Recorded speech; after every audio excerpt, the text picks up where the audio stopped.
Before Auschwitz became a name the world would never forget, before the machinery of extermination reached its full scale, there was Stutthof.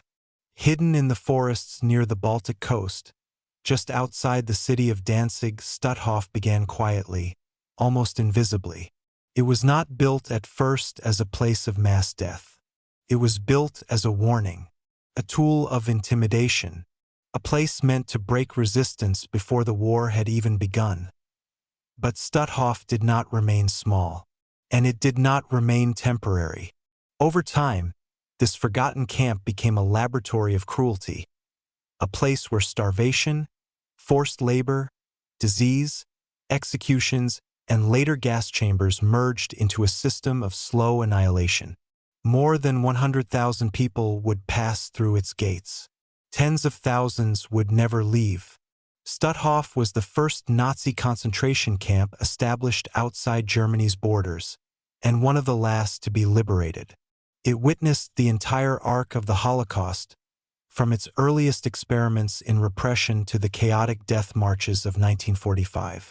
This documentary tells the complete history of Stutthof, how it was created, how it expanded, how it killed, and how it tried to erase its own crimes as the Third Reich collapsed. And before we begin, take a moment to like this video, subscribe to In&Out Nazi Germany, and let me know in the comments where in the world you're watching from. Every story, every memory, and every place matters. And together we keep history alive. Now let's begin. Chapter 1, Segment 1. Stutthof. The beginning of a camp. Stutthof did not begin as a death camp, and that is precisely what makes it so dangerous to understand. In the late summer of 1939, as Europe stood on the edge of war, the Nazi leadership did not yet speak openly of extermination. What they spoke of instead was control, security, and prevention. The free city of Danzig, soon to be absorbed into the Third Reich, was a region the Nazis considered politically unstable. Polish intellectuals, teachers, priests, journalists, civil servants, and activists were seen not as enemies on a battlefield, but as obstacles to total domination. To remove them, the SS did not need gas chambers. They needed a place to isolate, intimidate, and break. That place became Stutthof. Chosen for its isolation near forests and marshland east of Danzig, the site was deliberately hidden from major roads and civilian centers. Its remoteness was a feature, not a flaw. From the very beginning, secrecy and separation were central to its purpose. Construction began quietly in August 1913, just days before Germany invaded Poland. At first, Stutthof was not even officially designated a concentration camp. It was described as a civilian internment camp, a temporary holding site for those deemed politically unreliable. The language was clinical, bureaucratic, and intentionally misleading. Behind that language, however, the structure of terror was already forming. Barbed wire fences were erected. Watchtowers rose above the trees. Wooden barracks were hastily built by forced laborers who were, in effect, constructing their own prison. The first prisoners arrived on September 2, 1939, one day after the invasion of Poland began. They were primarily Polish elites, men arrested not for crimes, but for who they were and what they represented. Teachers who could educate, priests who could inspire, officials who could organize, and community leaders who could resist. From the moment they passed through the gates, the purpose of Stutthof became clear. There was no legal process, no trial, no sentence. Detention was indefinite, arbitrary, and absolute. The camp operated outside normal law, governed instead by SS authority alone. Guards were trained not to maintain order, but to enforce submission. Beatings were immediate and public. Roll calls were intentionally prolonged for hours, regardless of weather, to exhaust and humiliate. Food rations were minimal from the start, not yet calculated to kill, but deliberately insufficient to sustain strength. Disease spread quickly in overcrowded barracks lacking sanitation, heating, or medical care. Even in its earliest phase, survival required constant endurance. Stutthof's administration followed the model already established inside Germany at camps like Dachau and Sachsenhausen, but with fewer restraints. Located outside Germany's pre-war borders, Stutthof existed in a legal gray zone where oversight was minimal and abuse was easier to conceal. This made it an ideal testing ground. SS officers rotated through the camp, learning how to manage prisoners, how to apply punishment efficiently, and how to strip individuals of identity through routine. Prisoners were reduced to numbers, forced to wear identifying badges, and subjected to collective punishment for individual infractions. Fear was not incidental, it was systematic. Over time, the camp's function expanded.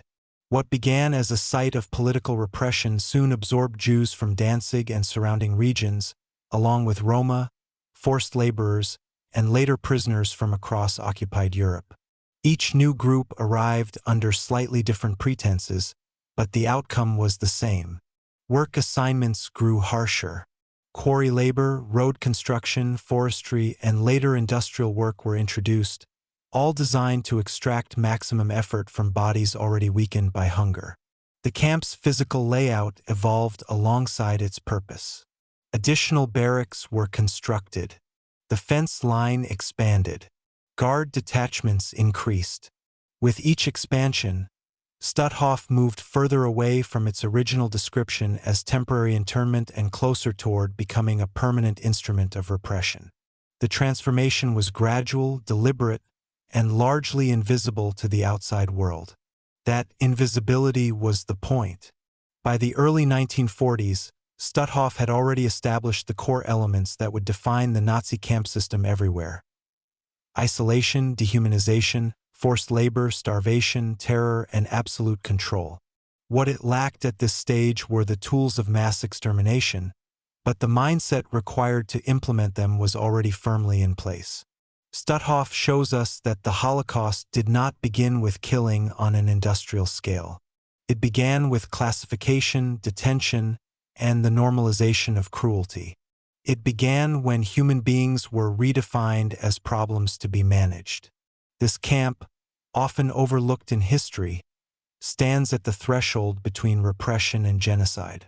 To understand how the Holocaust unfolded, we must begin here, at the moment when imprisonment became routine, when brutality became administrative, and when a place meant to intimidate quietly began its transformation into a machine of destruction. Chapter 1, Segment 2. From Internment to Terror. As Stutthof settled into its role during the first months of occupation, the camp began to shed any remaining illusion of being temporary or restrained. What had started as an improvised holding site rapidly hardened into a permanent structure of domination. The SS command understood that control was not achieved through walls alone, but through routine, unpredictability, and fear. Daily life inside Stutthof was engineered to break prisoners psychologically long before their bodies failed.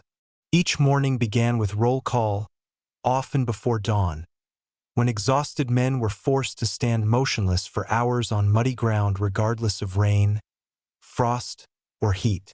Guards used these formations not merely to count prisoners, but to assert power. Anyone who moved, collapsed, or failed to respond instantly was beaten in full view of the others. Punishment was never private. Terror was a public lesson. Inside the barracks, overcrowding became extreme. Wooden bunks designed for a few men held double or triple their intended number. Straw mattresses were rarely changed, quickly becoming infested with lice and soaked with filth. Washing facilities were inadequate or non-existent, and outbreaks of dysentery and typhus became common.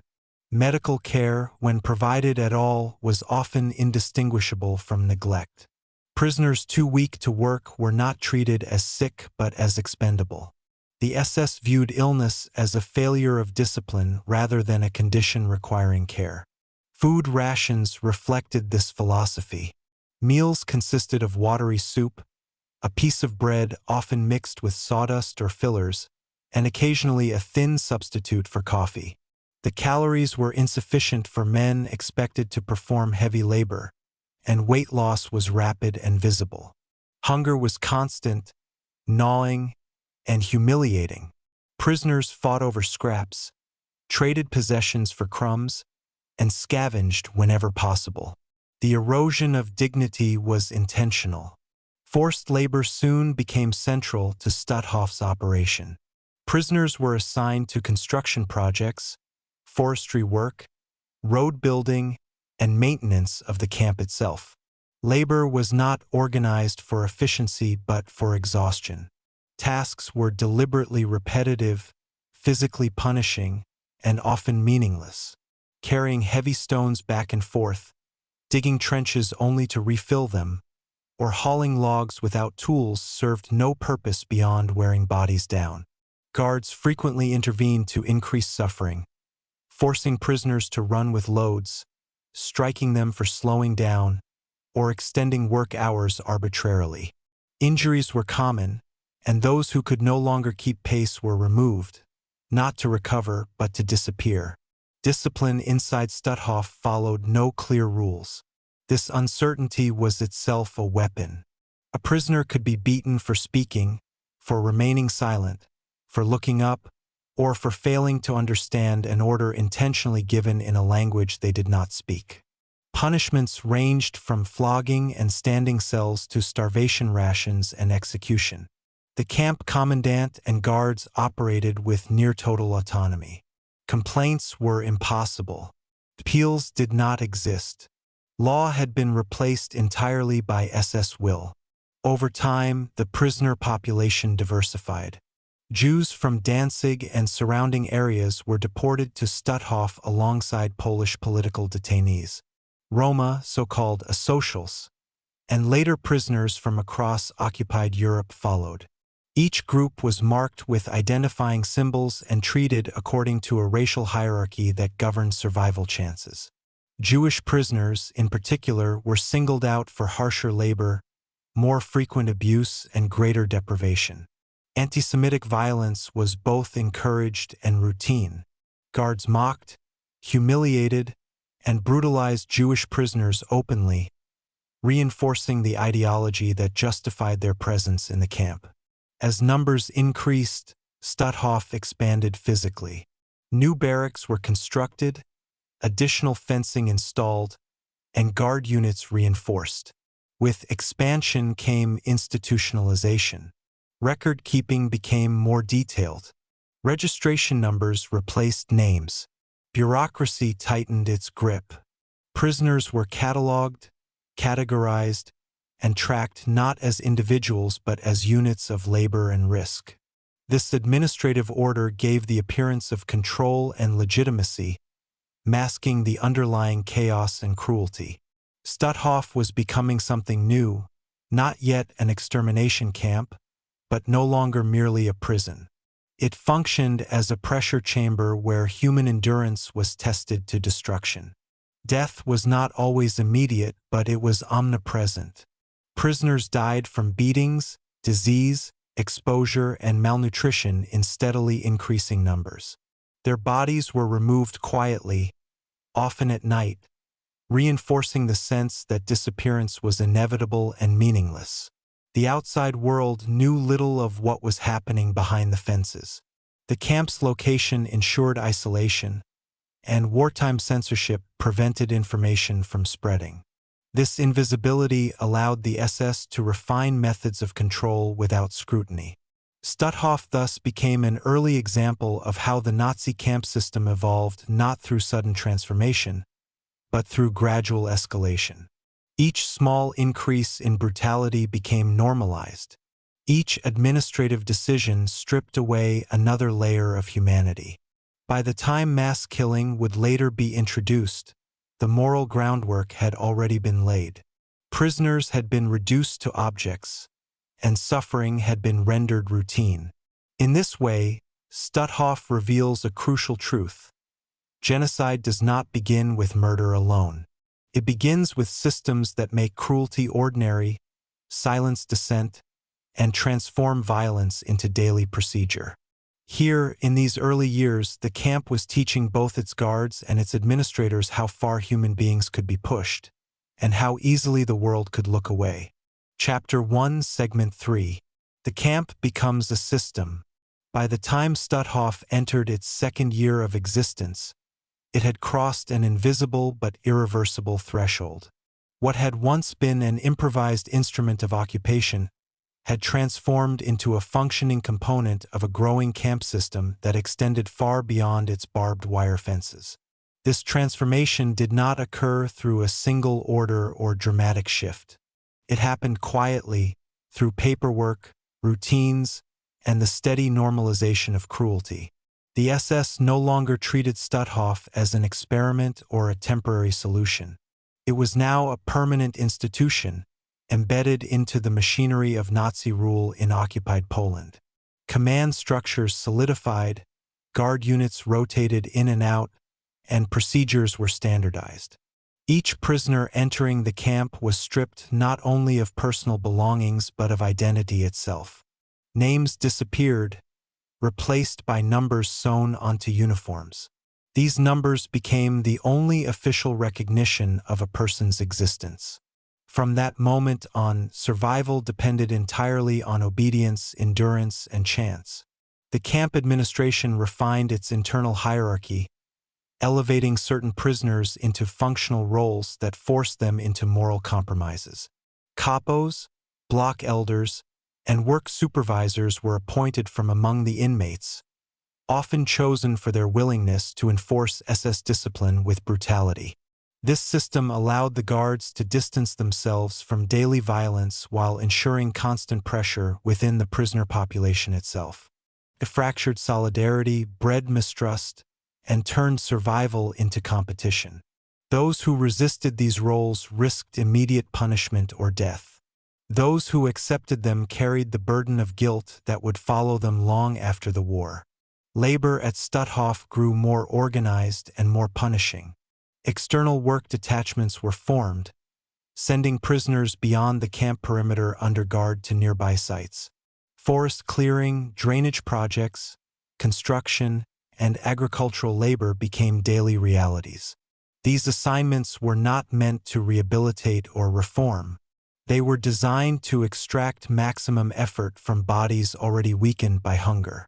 Injuries were treated as inconveniences, not emergencies. A broken limb, infected wound, or severe exhaustion marked a prisoner as useless. Those deemed unfit for work were often removed from barracks without explanation, feeding a constant atmosphere of dread. Death became part of the camp's rhythm, acknowledged but never discussed. Fellow prisoners learned not to ask questions. Curiosity itself could be fatal. Violence followed no predictable logic. Guards might ignore one prisoner's mistake while executing another for the same offense. This arbitrariness was intentional. It reinforced the sense that no behavior guaranteed safety. The SS cultivated this uncertainty as a tool of domination. Prisoners learned to anticipate punishment even in moments of silence. The psychological toll was as devastating as physical suffering. Many prisoners described losing the ability to think beyond the next hour, the next command, the next step forward. Time collapsed inward and hope became dangerous. Food shortages worsened as prisoner numbers increased. Rations were reduced incrementally, often without notice. The soup grew thinner, the bread smaller. Hunger became a constant companion, shaping every decision and interaction. Men bartered memories, family stories, and even moral convictions for the chance at an extra bite. Theft, once unthinkable, became common. Not because prisoners had become cruel, but because the camp forced them into impossible choices. The SS exploited this desperation, using food as leverage to enforce obedience or reward informants. Disease spread rapidly through overcrowded barracks. Lice thrived in unwashed clothing. Typhus outbreaks claimed dozens, then hundreds. Quarantine measures were inconsistent and often cruel. Entire blocks were sealed off without adequate care, turning illness into a death sentence. Medical personnel, when present, were constrained by SS orders that prioritized labor output over human life. The sick were liabilities. Stutthof's isolation ensured that these conditions remained largely unseen. The nearby civilian population was aware of the camp's existence but knew little of its internal reality. Smoke, gunshots, and the occasional transport were explained away or ignored. Fear and propaganda discouraged inquiry. This silence was as essential to the camp's function as fences and guards. Without witnesses, escalation was easy. Each new abuse could be justified as necessary, each death as inevitable. The camp command reported efficiency, order, and discipline. Reality told a different story. Stutthof was becoming a place where death was not yet industrialized, but thoroughly normalized. Prisoners learned to measure time not by calendars but by who vanished from the bunks each morning. The absence of a man spoke louder than any announcement. Bodies were removed discreetly, reinforcing the illusion that disappearance was ordinary. In this way, Stutthof trained both its administrators and its guards in the mechanics of dehumanization. It demonstrated how bureaucracy could coexist with brutality, how routines could mask atrocity, and how moral boundaries could be erased gradually rather than shattered at once. This phase of the camp's history is crucial to understanding what would come later. Before gas chambers, before mass executions, there was this slow construction of indifference. The camp did not yet exist to kill everyone who entered, but it taught a far more dangerous lesson: that human suffering could be organized, managed, and ignored. By the end of this early period, Stutthof was no longer simply a camp on the outskirts of occupied Poland. It was a functioning model of repression, ready to be expanded, intensified, and fully absorbed into the machinery of genocide that would soon consume Europe. Chapter 2, Segment 1. From Detention to Destruction. When Chapter 2 begins, Stutthof is no longer merely a place of confinement. It is becoming something far more dangerous, a site where Nazi racial ideology, wartime necessity, and bureaucratic efficiency begin to merge into a system capable of mass death. This transition did not announce itself with new fences or visible machinery. Instead, it unfolded through administrative decisions made far from the camp itself, decisions that slowly but decisively altered the purpose of Stutthof and the fate of those imprisoned within it. By late 1941 and early 1942, the war had expanded dramatically. Germany's invasion of the Soviet Union transformed the conflict into an ideological war of annihilation, and with it came a radicalization of policy toward prisoners, Jews, political enemies, and entire populations deemed undesirable. Stutthof, once a regional camp focused on control and intimidation, was pulled into this wider process. Orders arrived redefining categories of prisoners, expanding arrest quotas, and authorizing harsher measures. The language used was deliberately vague. Terms like special treatment, protective custody, and evacuation masked intentions that were becoming increasingly lethal. Inside the camp, these abstract directives translated into concrete suffering. Prisoner numbers surged as arrests intensified across occupied territories. Jews from surrounding regions, Polish resistance members, Soviet prisoners of war, and civilians accused of sabotage or noncompliance were sent to Stutthof in growing numbers. The infrastructure, never designed for such volume, collapsed under the strain. Barracks meant for a few hundred now held thousands. Ventilation failed. Latrines overflowed. Clean water became scarce. These were not unintended consequences. The SS viewed overcrowding as acceptable, even useful. Exhaustion and disease reduced resistance and simplified control. At the same time, the camp's administrative apparatus expanded. New subcamps were planned, and Stutthof's role as a central hub began to take shape. Prisoners were increasingly classified according to labor potential. The strong were worked until they broke. The weak were marginalized, isolated, and often removed entirely. This period marked the erosion of any remaining illusion that survival depended solely on endurance. Now, survival depended on being useful. Forced labor intensified in both scale and cruelty. Prisoners were assigned to construction projects, industrial sites, and agricultural labor tied directly to the German war economy.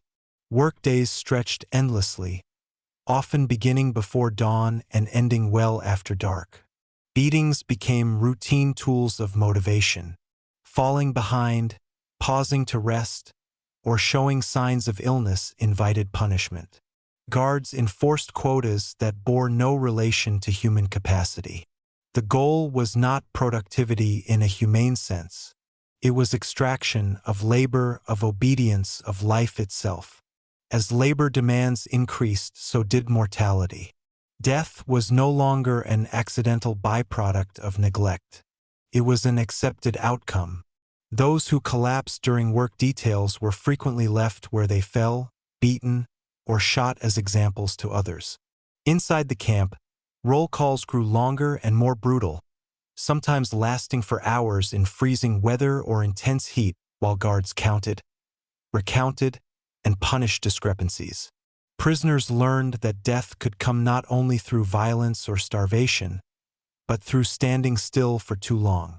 Medical care deteriorated further. The camp infirmary existed primarily to categorize prisoners rather than heal them. Selection decisions determined who would return to labor and who would not. Illness became a liability.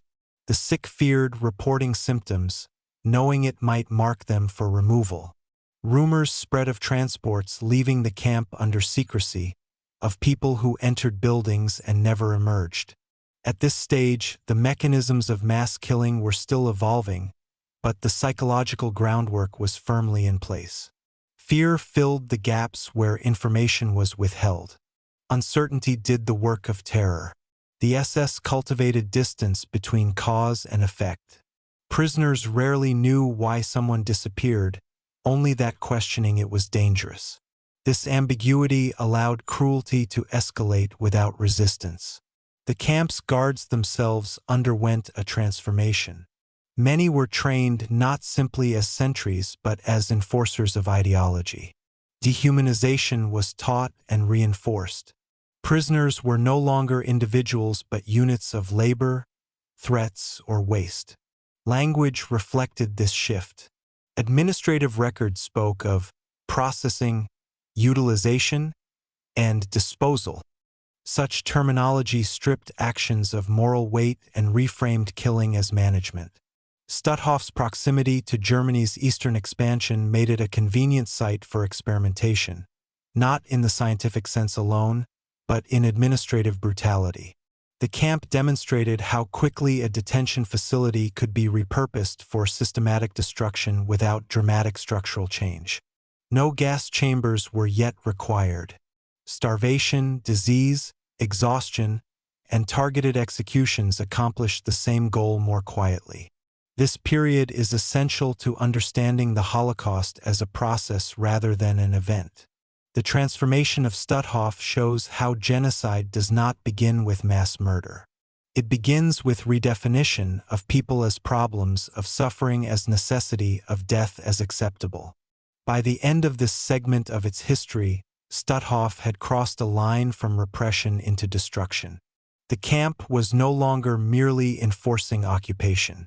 It was actively participating in a system designed to eliminate lives deemed unworthy of survival. What followed would only accelerate this trajectory, as Stutthof became fully absorbed into the machinery of Nazi mass killing.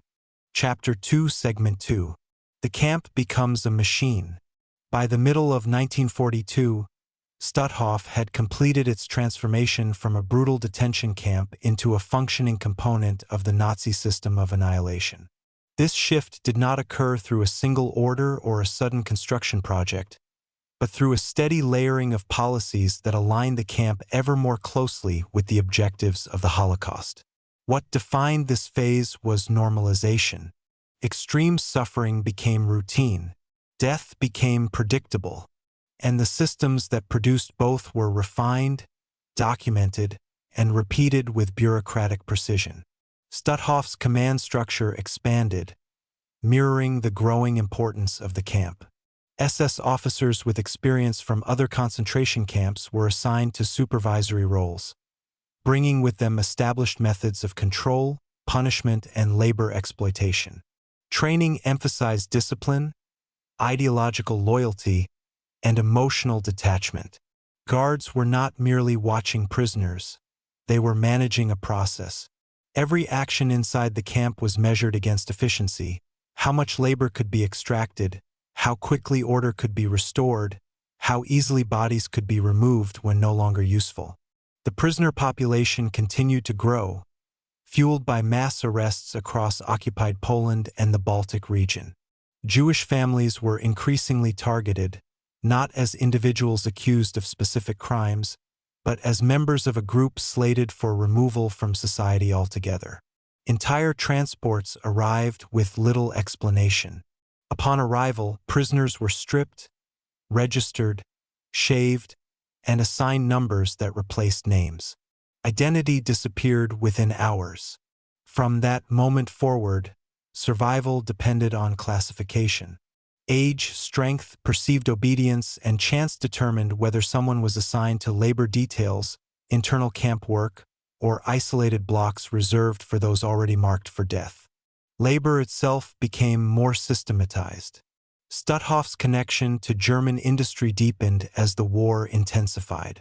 Prisoners were sent to nearby factories, workshops, and construction sites, many of them run by private firms benefiting directly from forced labor.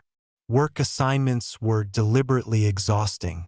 Stone hauling, timber clearing, road construction, and industrial assembly were carried out with minimal tools and no regard for safety. Injuries were common and often fatal. Guards enforced productivity through violence, and failure to meet expectations resulted in beatings, confinement, or execution. The camp's internal hierarchy further entrenched suffering. Prisoner functionaries, kapos, and block elders were appointed to manage daily operations under SS supervision. While some attempted to protect fellow inmates, others enforced brutality to secure their own survival. This structure fractured solidarity and turned prisoners against one another, a deliberate strategy designed to prevent organized resistance. Trust eroded. Fear multiplied. Isolation became as lethal as hunger. Disease spread unchecked through overcrowded barracks. Typhus, dysentery, and tuberculosis thrived in conditions of filth and malnutrition. Medical care existed largely in name only. The camp infirmary served as a sorting mechanism rather than a place of healing. Prisoners deemed unfit for work were often selected for removal, a euphemism that increasingly meant death. At this stage, Stutthof did not yet rely primarily on industrial killing facilities, but executions became more frequent and more organized. Prisoners were shot under the pretense of disciplinary violations, escape attempts, or security threats. Others were hanged publicly as warnings. These executions were not chaotic acts of cruelty. They were performances of power designed to reinforce absolute control. Over time, the SS grew more confident in their authority to decide who lived and who died without explanation or consequence. Bureaucracy reinforced this confidence. Detailed records tracked prisoner intake, labor output, illness, and death. Forms reduced lives to statistics. Transfers, punishments, and executions were logged in language stripped of emotion. This administrative distance allowed those involved to perceive themselves as clerks and managers rather than perpetrators. The machinery of death functioned smoothly precisely because it appeared ordinary. Stutthof also began to expand outward, establishing subcamps that extended its reach. These satellite sites supplied labor to industrial and agricultural projects across the region. Prisoners were moved constantly, disoriented by transfers and cut off from any sense of stability. Movement itself became a weapon. Exhaustion increased mortality before prisoners even reached their destinations. The camp's role within the broader Nazi system was now unmistakable. Stutthof was no longer an experiment or a temporary solution. It was a permanent fixture of occupation policy and racial extermination. Its procedures were standardized, its leadership entrenched, and its purpose aligned with the final solution unfolding across Europe. The camp demonstrated how genocide could be sustained not through constant spectacle, but through repetition. Day after day, prisoners woke, worked, suffered, and died under rules that made cruelty appear inevitable. This segment of Stutthof's history reveals a critical truth about the Holocaust. Mass murder was not only carried out in gas chambers. It was also accomplished through systems that drained life slowly, predictably, and with administrative calm. By the end of this phase, Stutthof was fully operational as a killing environment. One that did not require secrecy to function, only obedience, routine, and the absence of moral resistance. Chapter 2, Segment 3. When Death Became Policy. By late 1942 and into 1943, Stutthof crossed a final threshold. What had already been a place of extreme suffering now evolved into a camp where death was no longer a byproduct of brutality, but an accepted and regulated outcome of policy. The distinction mattered because it marked the moment when killing no longer required justification. Prisoners did not die because guards lost control, because supplies ran short, or because conditions accidentally deteriorated. They died because the system was designed to make death inevitable for a growing portion of those who entered the gates. This transformation unfolded quietly, through orders, expansions, and procedural changes that rarely drew attention beyond the barbed wire. The camp administration received directives that aligned Stutthof more directly with the broader extermination program operating across Nazi-occupied Europe. Transports increasingly included Jews deported not for labor, but for elimination. Selection processes became more explicit. Upon arrival, SS doctors and officers assessed prisoners not with the goal of rehabilitation or long-term exploitation, but to determine immediate usefulness. Those deemed weak, elderly, ill, or unnecessary were separated within hours. For them, the camp offered no path forward. Starvation rations worsened as food supplies were deliberately restricted. Bread portions shrank. Soup became little more than warm water with scraps. Caloric intake was calibrated to sustain labor just long enough to extract value, then allow the body to collapse. This was not neglect. It was calculation. Hunger broke resistance, accelerated disease, and reduced prisoners to a state where obedience became instinctive. Those who could no longer stand during roll calls were beaten. Those who collapsed at work were left where they fell or dragged away. Survival increasingly depended on arbitrary factors: the mood of a guard, the timing of illness, the presence of someone willing to share a crumb of food.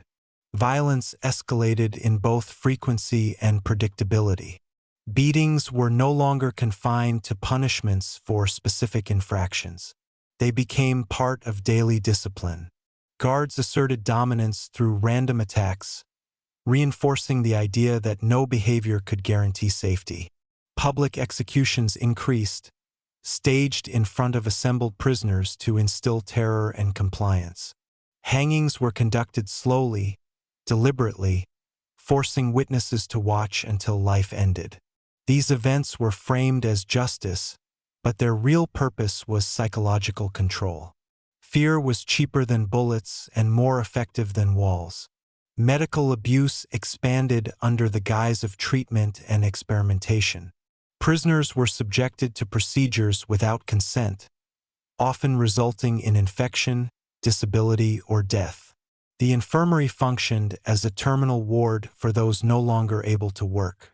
Selection lists were compiled regularly, identifying prisoners to be removed from the labor pool. Removal did not mean release. It meant transport to execution sites, lethal injections, or exposure to conditions from which recovery was impossible. During this period, Stutthof also began operating gas chambers and cremation facilities, integrating industrial killing into its existing framework of slow death. These installations did not replace starvation, labor, or violence. They complemented them. Gas was used to accelerate the process when numbers grew too large or when extermination orders demanded speed. Bodies were disposed of systematically, erasing evidence and reinforcing the illusion of order. The presence of these facilities marked Stutthof's full incorporation into the machinery of genocide. Death could now be scheduled, managed, and concealed. Prisoners understood this shift intuitively, even when details were hidden. Rumors spread through whispers in barracks and work details. Smoke from cremation chimneys carried meaning. The disappearance of entire groups confirmed fears. Hope narrowed to hours, then minutes. Yet even in this environment, small acts of resistance persisted. Prisoners sabotaged equipment, slowed work, shared information, and preserved fragments of humanity through whispered prayers, songs, and mutual aid. These acts did not dismantle the system, but they challenged its claim to total domination. The SS responded with harsher controls, stricter surveillance, and collective punishment. Resistance was met with annihilation, but it did not disappear. Stutthof's role during this phase exemplifies how genocide functioned as a process rather than an event. Killing was distributed across time, space, and bureaucracy. Guards, administrators, doctors, and clerks each performed limited roles, allowing responsibility to fragment until no single action appeared decisive. This diffusion made participation easier and refusal rarer. The camp did not rely on constant frenzy or visible chaos. It relied on repetition. Every day resembled the last. Wake-up calls, roll calls, labor, punishment, hunger, and death followed predictable rhythms. In that predictability lay the system's power. By the end of this segment, Stutthof had become what the Nazi state intended. A place where life was consumed methodically, where extermination blended seamlessly into routine, and where moral boundaries dissolved under the weight of obedience and normalization. This stage of the camp's history forces a confrontation with an uncomfortable reality, that mass murder can occur not only through dramatic acts of violence, but through organized processes carried out calmly, efficiently, and with chilling consistency. Chapter 3, Segment 1. Expansion, War, and the Normalization of Terror. By the time the Second World War entered its most expansive and destructive phase, Stutthof was no longer an isolated instrument of repression on the Baltic coast. It had become a fully integrated component of a vast, transnational system of camps, forced labor sites, transport networks, and extermination facilities stretching across Nazi-occupied Europe. This transformation did not occur overnight. It unfolded step by step, driven by military conquest, economic demand, and ideological radicalization, each reinforcing the other until terror itself became routine. As Germany pushed deeper into the east and tightened its grip on occupied territories, Stutthof's population surged. Prisoners arrived from Poland, the Baltic states, the Soviet Union, and later from Western and Central Europe. Each new transport reflected a widening definition of the regime's enemies. Political dissidents were joined by Jews, Roma, forced laborers accused of sabotage, prisoners of war, clergy, intellectuals, and civilians swept up in collective reprisals. The camp's infrastructure struggled to absorb these numbers, but rather than slowing deportations, the SS expanded Stutthof aggressively. New barracks were constructed hastily, often by prisoners themselves, using inferior materials that offered little protection from cold, rain, or disease. Sanitation systems collapsed under the strain. Latrines overflowed. Clean water became scarce.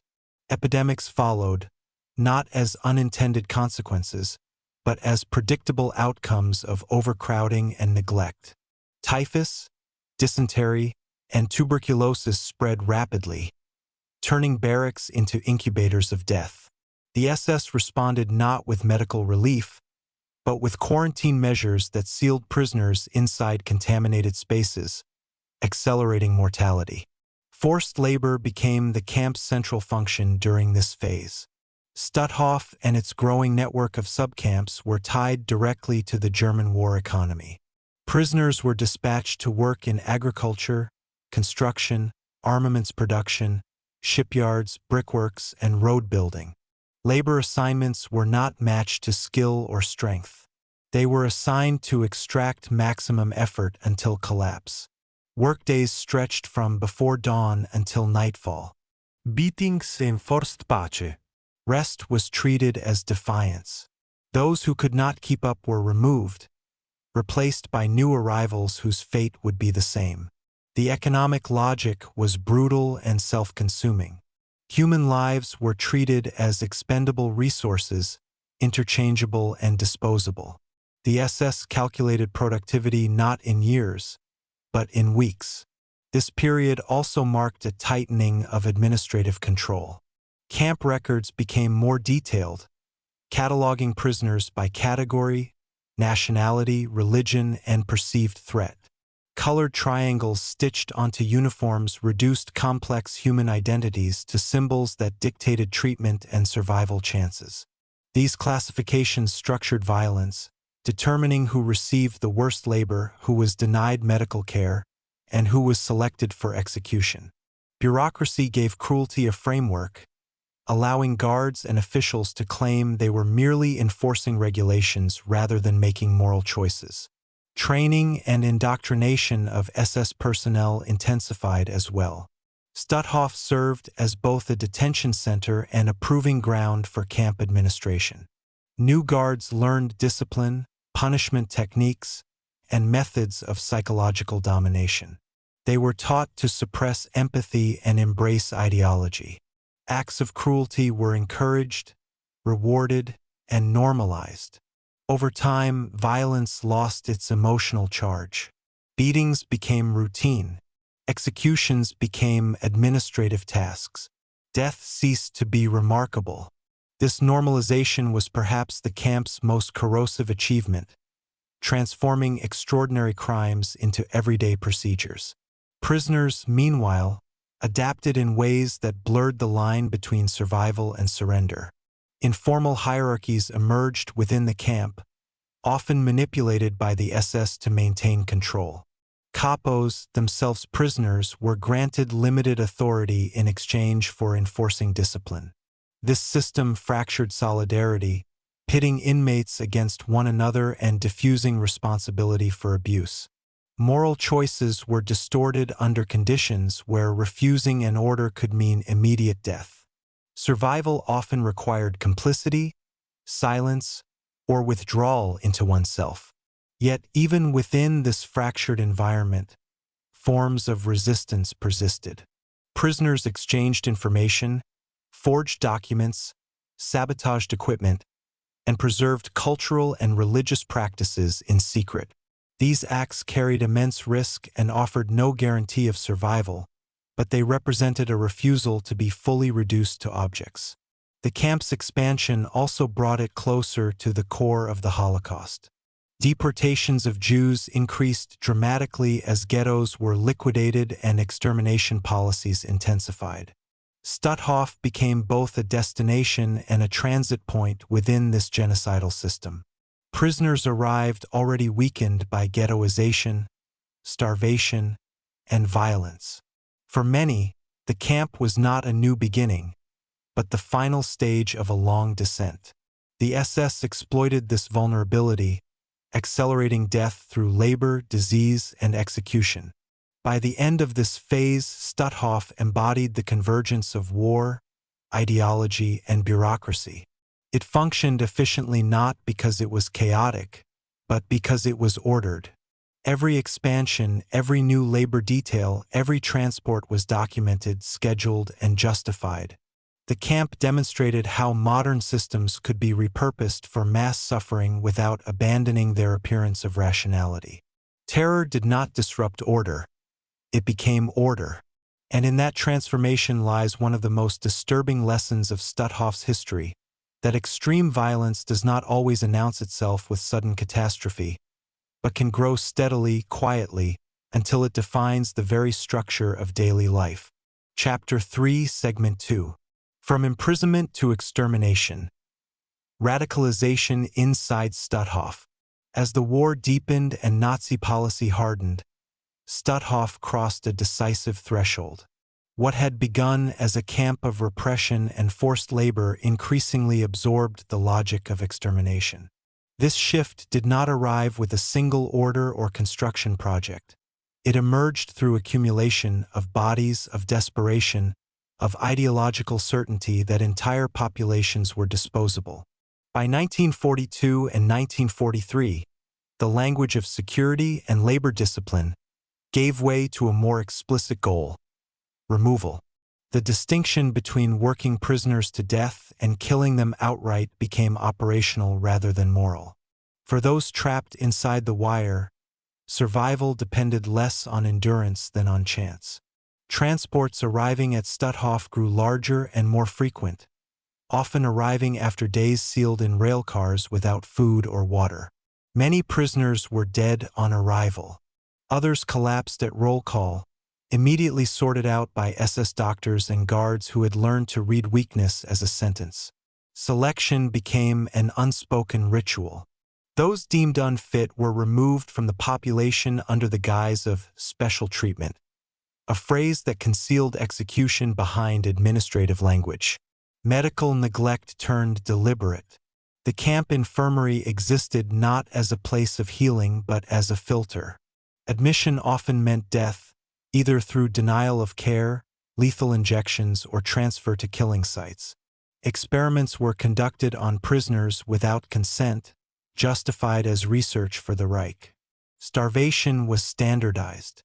Rations were calculated to keep prisoners alive just long enough to extract labor, then adjusted downward as exhaustion set in. Weight loss was not accidental. It was tracked. Bodies were monitored as failing machines. Disease outbreaks were exploited rather than contained, thinning the population while preserving plausible deniability. Guards spoke of natural causes, even as conditions ensured inevitability. During this period, Stutthof's relationship to the wider extermination system intensified. Jewish prisoners from liquidated ghettos and occupied regions arrived in waves. Many were murdered shortly after arrival, bypassing prolonged labor altogether. Gas vans and later gas chambers were introduced, marking a grim alignment with the mechanisms already in operation elsewhere. Killing became faster, more concealed, and more systematic. The camp's crematoria expanded, struggling to keep pace with death. Ashes were scattered, buried, or dumped to erase traces. The landscape itself was forced to absorb the evidence. Administrative paperwork continued seamlessly, recording transfers, deaths, and inventories with meticulous precision. This bureaucratic continuity masked the moral collapse beneath it. Clerks typed forms while executions occurred meters away. Schedules were maintained. Supplies were requisitioned. Normality persisted inside an abnormal world. For the SS, this normalization was essential. It allowed perpetrators to view themselves as functionaries rather than killers. Orders flowed downward, responsibility diffused upward, and accountability dissolved into hierarchy. Guards rotated shifts, returned to barracks, wrote letters home. Violence became work. Prisoners experienced this radicalization as a shrinking horizon. Hope narrowed to the next hour, the next meal, the next inspection. Time lost its meaning as days blurred into a continuous struggle against hunger and fear. Yet even here, resistance did not vanish. It adapted. Prisoners memorized names and numbers to preserve identity. They whispered news from the front, clinging to rumors of Allied advances. They sabotaged tools, slowed production, and hid the sick during selections. These acts rarely changed outcomes, but they asserted agency in a system designed to erase it. The SS responded with collective punishment, reinforcing terror through unpredictability. Executions were staged publicly to remind prisoners that resistance would be answered not individually, but communally. This strategy fractured trust and deepened isolation, making survival a solitary endeavor. By the midpoint of the war, Stutthof had fully embodied the fusion of imprisonment and annihilation. It no longer required external directives to escalate brutality. The system sustained itself. Each transport justified the next. Each death normalized further killing. The camp became a self-perpetuating engine, powered by ideology and maintained by routine. In this environment, moral collapse was not dramatic. It was procedural, and that is what made it enduring. Stutthof did not need to announce its transformation. It simply continued, step by step, until terror itself became the camp's defining function, and life inside its fences was measured not by possibility, but by proximity to death. Chapter 3, Segment 3. Life under total control. Fear, adaptation, and the struggle to remain human. By the time Stutthof reached the height of its brutality, life inside the camp had settled into a grim rhythm shaped entirely by control. Every movement, every breath, every moment of rest or labor existed under the constant threat of punishment. The SS did not rely on chaos alone. They engineered predictability as a weapon. Prisoners woke before dawn to whistles and shouting, stumbling from overcrowded barracks into freezing air for roll call that could last hours. Men and women stood motionless while guards counted and recounted bodies, sometimes repeating the process endlessly if numbers did not align. The dead were forced to remain standing among the living, propped upright until the count was complete. This ritual was not about accuracy. It was about submission. Roll call taught prisoners that time no longer belonged to them, that even death did not excuse obedience. Afterward came labor assignments. Some were sent to construction, others to workshops, forests, road crews, or SS-owned enterprises tied to the Nazi war economy. Work was deliberately mismatched to strength. The weak were given the hardest tasks. The strong were worked until they weakened. There was no reward for endurance, only delay. Guards enforced quotas with beatings, and failure was punished publicly to reinforce fear. Hunger hollowed bodies from the inside. Rations rarely exceeded survival thresholds and were often reduced arbitrarily as punishment. Bread became currency, power, and obsession. Soup was mostly water, occasionally thickened with turnips or refuse. Prisoners learned to stretch meals mentally, chewing slowly to trick the body into feeling full.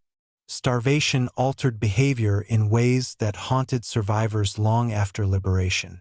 Thoughts narrowed. Morality bent under pressure. Some stole. Others traded favors or information. The SS understood this and encouraged division, turning prisoners against one another to weaken solidarity. POWs, themselves prisoners elevated to supervisory roles, enforced discipline with particular cruelty, knowing their own survival depended on SS approval. This system fractured trust and blurred victimhood, embedding violence within the prisoner population itself. Disease spread easily in such conditions. Lice carried typhus. Dysentery and tuberculosis flourished in overcrowded, unheated barracks with minimal sanitation. Medical care was largely performative. Doctors appeared for selections, not treatment. Those too sick to work were marked as liabilities. Being sent to the infirmary often meant never returning. Fear of illness became as powerful as fear of punishment, driving prisoners to hide symptoms until collapse. Yet even within this suffocating environment, adaptation occurred. prisoners developed unspoken rules for survival: where to stand during inspections, how to appear strong while conserving energy, how to avoid notice without seeming defiant. Knowledge passed quietly from veteran inmates to newcomers. Small alliances formed, fragile but essential. People shared crumbs, traded places in labor lines, or shielded one another during selections when possible. These acts did not dismantle the system, but they challenged its goal of total dehumanization. The SS sought not only to kill but to erase individuality. Uniforms replaced clothing. Numbers replaced names. Hair was shaved. Personal possessions vanished. But memory resisted. Prisoners recited poetry in their minds, replayed songs, recalled faces of loved ones to anchor themselves to a world beyond the wire. Identity became an internal act of defiance. For Jewish prisoners, the assault was both physical and existential. Religious practice was forbidden, mocked, or punished. Yet some whispered prayers at night, observing traditions in secret, reclaiming dignity through faith even when surrounded by death. Political prisoners organized differently, drawing on ideological discipline to maintain structure and purpose. These varied forms of resistance reflected the diversity of those imprisoned, united by suffering but shaped by different histories. Violence remained omnipresent. Random beatings reinforced unpredictability. Executions were staged as warnings. Sometimes prisoners were forced to watch. Sometimes they were forced to participate, dragging bodies or cleaning blood from the ground. Trauma accumulated silently. There was no space to grieve, no time to process loss. Survival required emotional numbness, yet numbness carried its own cost. Many who survived later described the guilt of endurance, the burden of having lived when so many did not. By this stage, Stutthof had perfected a closed world. Escape was nearly impossible. Information from outside arrived only in fragments. Rumors of Allied advances, distant artillery, whispers carried by new transports. Hope flickered unpredictably, dangerous in its intensity. Some clung to it. Others rejected it as another form of suffering. The SS exploited this uncertainty, spreading misinformation to maintain control. Liberation, when mentioned, was framed as fantasy or trap. Inside the camp, time stretched endlessly, measured not in days but in losses. Each morning was an achievement. Each night survived was temporary. This was life under total control, a system designed not merely to dominate bodies, but to reshape the human experience itself. And yet, despite everything, humanity persisted in fragments, in shared silence, in stolen moments of kindness, in the refusal to forget who one had been. These fragments mattered. They were the quiet proof that even in a place built to extinguish dignity, it could not be fully destroyed. Chapter 4, Segment 1. Expansion and Escalation. Stutthof becomes a machine of mass death. As the war deepened and Nazi control spread across occupied Europe, Stutthof underwent a decisive transformation. What had begun as a regional detention site was absorbed fully into the expanding concentration camp system. Its purpose sharpened, its scale multiplied, and its brutality systematized. By the early 1940s, the camp was no longer operating on the margins of Nazi policy. It had become an essential component of it. Administrative authority shifted more firmly into SS hands, and Stutthof was reorganized to meet the growing demands of repression, forced labor, and eventually extermination. New barracks rose rapidly, built by prisoners themselves under starvation conditions, each structure designed not for shelter but for density. Overcrowding became policy. Barracks meant for a few hundred now held thousands, bodies packed together on wooden bunks and tiers, with barely space to turn or breathe. Ventilation was poor, heating non-existent, and in winter the cold seeped into bones already weakened by hunger. In summer, disease thrived in the stagnant air. Sanitation collapsed under the strain. Latrines overflowed. Water was rationed. Washing became rare, then impossible. These conditions were not accidental consequences of war. They were deliberate outcomes of planning that viewed prisoners as expendable resources. At the same time, Stutthof's function within the Nazi economy expanded dramatically. The SS increasingly leased prisoner labor to private firms, state projects, and armaments industries. Workshops multiplied. Prisoners were assigned to brickworks, woodworking shops, metal factories, and later to aircraft-related production. The camp became a hub, feeding labor to dozens of satellite camps scattered across northern Poland and the Baltic coast. These sub-camps extended Stutthof's reach while insulating the main camp from visibility. Prisoners were transported daily or permanently relocated to these sites, where conditions were often even worse, oversight harsher, and death rates higher. The satellite system allowed the SS to exploit labor until collapse, then replace workers without consequence. As transports increased, the composition of the prisoner population shifted. Jews from Poland, the Baltic states, and later Hungary arrived in large numbers.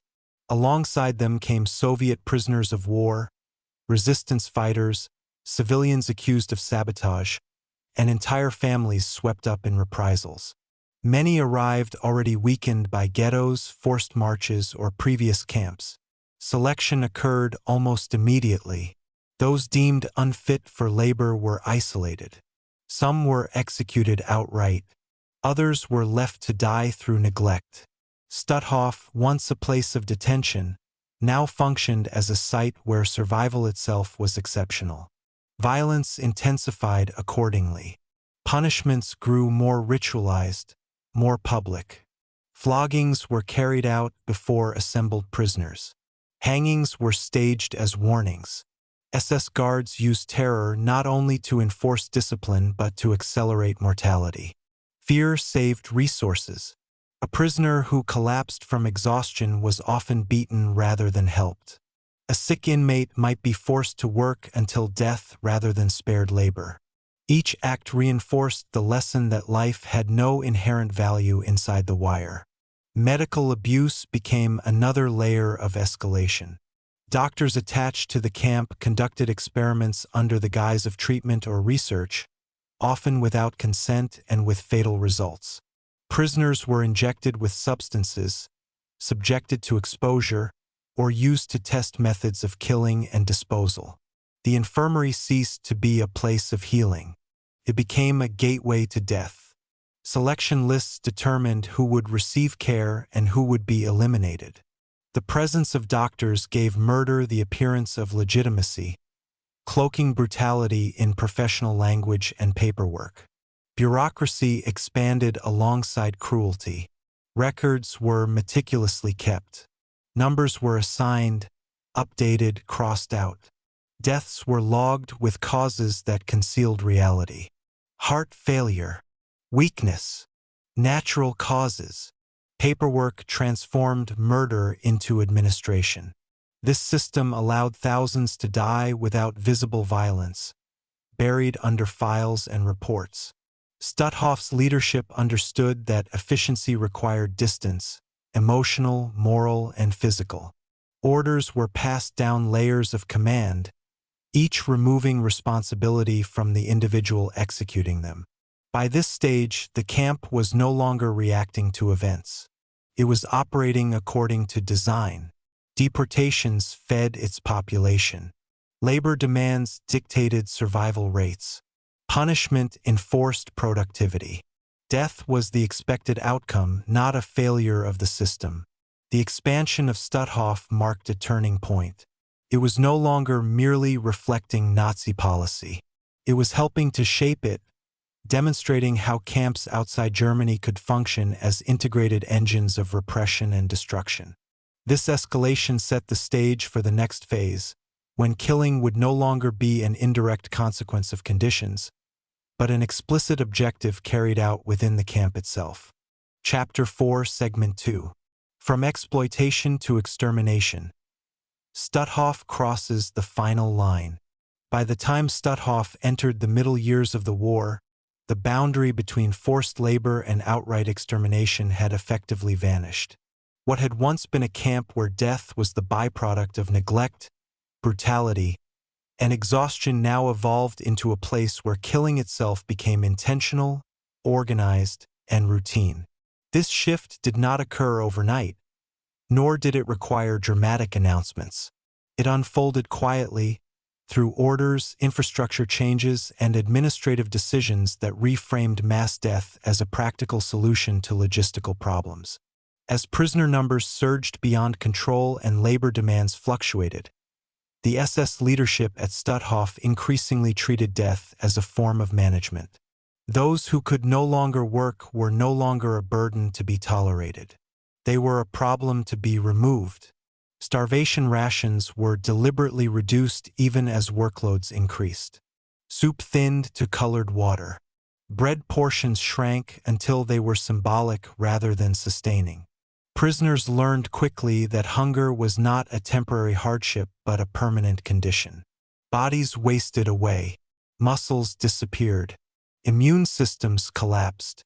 Disease spread unchecked, not because it could not be controlled, but because it served the system. Typhus, dysentery, tuberculosis, and pneumonia swept through overcrowded barracks. SS authorities isolated outbreaks only when they threatened guards or production schedules.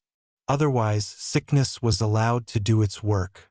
Medical selection became more frequent and more ruthless. Prisoners were lined up and inspected like livestock. A glance, a gesture, a mark on a list determined fate. Those deemed unfit were removed from barracks, often under the pretense of treatment or transfer. Many were never seen again. At the same time, executions became more systematic. Stutthof developed designated killing areas, hidden from general view but known to prisoners through whispers and absence. Shooting pits, gallows, and later more concealed methods were used to eliminate individuals and groups. These executions were not chaotic acts of rage. They followed schedules.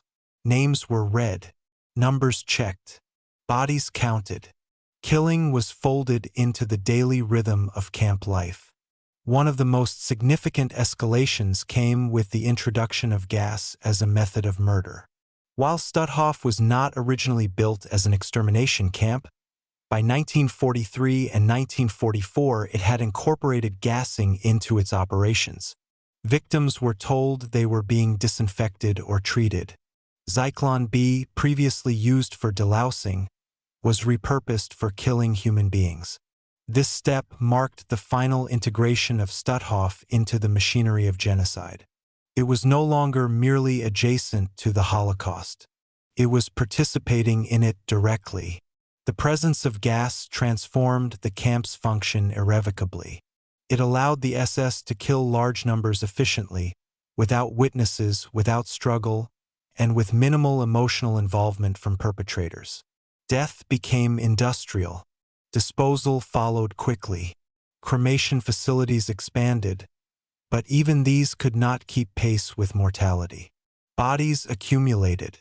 When furnaces failed or fuel ran short, corpses were buried in mass graves or burned in open pits. The smell of death hung constantly over the camp, carried by wind into surrounding forests and villages. Local populations could not plausibly claim ignorance. Smoke rose, odors lingered, trains arrived full and left empty. Meanwhile, the satellite camp network expanded further, serving as both labor reservoirs and killing grounds. Prisoners sent to these sites often vanished into conditions so extreme that survival was unlikely. Some subcamps were attached to armaments factories, others to construction projects or agricultural estates. All shared the same logic: extract maximum labor, then discard the worker. Transfers were rarely voluntary and almost never survivable. Within the main camp, terror intensified. Public executions increased as discipline eroded under overcrowding and despair. SS guards became more violent, driven by fear of Allied advances and pressure from above to maintain control. POWs, prisoners placed in positions of authority, were forced to enforce brutality or be destroyed themselves.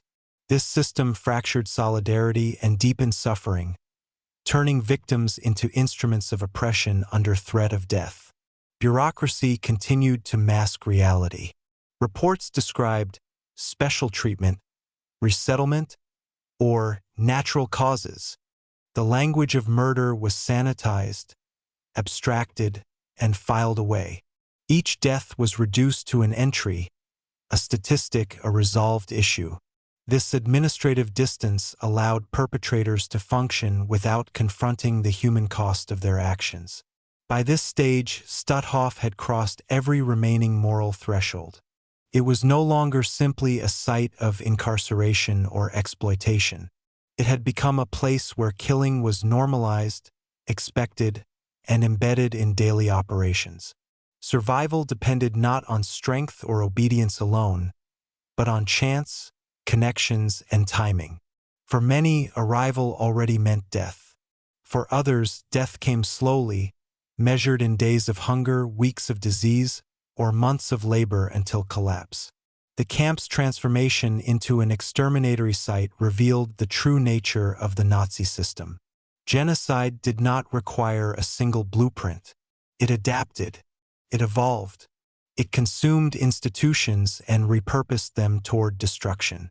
Stutthof's descent into mass murder demonstrated how easily a camp designed for detention could become a factory of death, not through chaos, but through order, policy, and routine. Chapter 4, Segment 3. Total Dehumanization. Daily life inside a camp designed to erase the human. By the time Stutthof reached this phase of its existence, life inside the camp could no longer be described as living in any meaningful sense. What remained was a state of controlled deterioration, where every element of daily existence was engineered to strip prisoners of identity, dignity, and ultimately the will to survive. From the moment prisoners woke, if sleep had even come, to the moment they collapsed back onto wooden planks or bare floors, every hour was governed by hunger, fear, and exhaustion. Roll calls stretched endlessly, sometimes lasting for hours in rain, snow, or freezing wind, while guards counted and recounted bodies that no longer resembled human beings. Prisoners who collapsed during appel were beaten, dragged upright, or left to die where they fell, their deaths recorded later as disciplinary failures rather than consequences of starvation. Clothing disintegrated on emaciated bodies. Shoes were often mismatched, broken, or absent altogether, turning every step into pain. Lice-infested uniforms spread disease rapidly, but delousing was infrequent and often lethal, exposing prisoners to freezing temperatures or toxic chemicals. Hygiene was virtually non-existent. Latrines overflowed. Clean water was scarce. Washing became a luxury that many never experienced again after arrival. In the barracks, overcrowding erased any sense of personal space. Hundreds were crammed into structures built for a fraction of that number.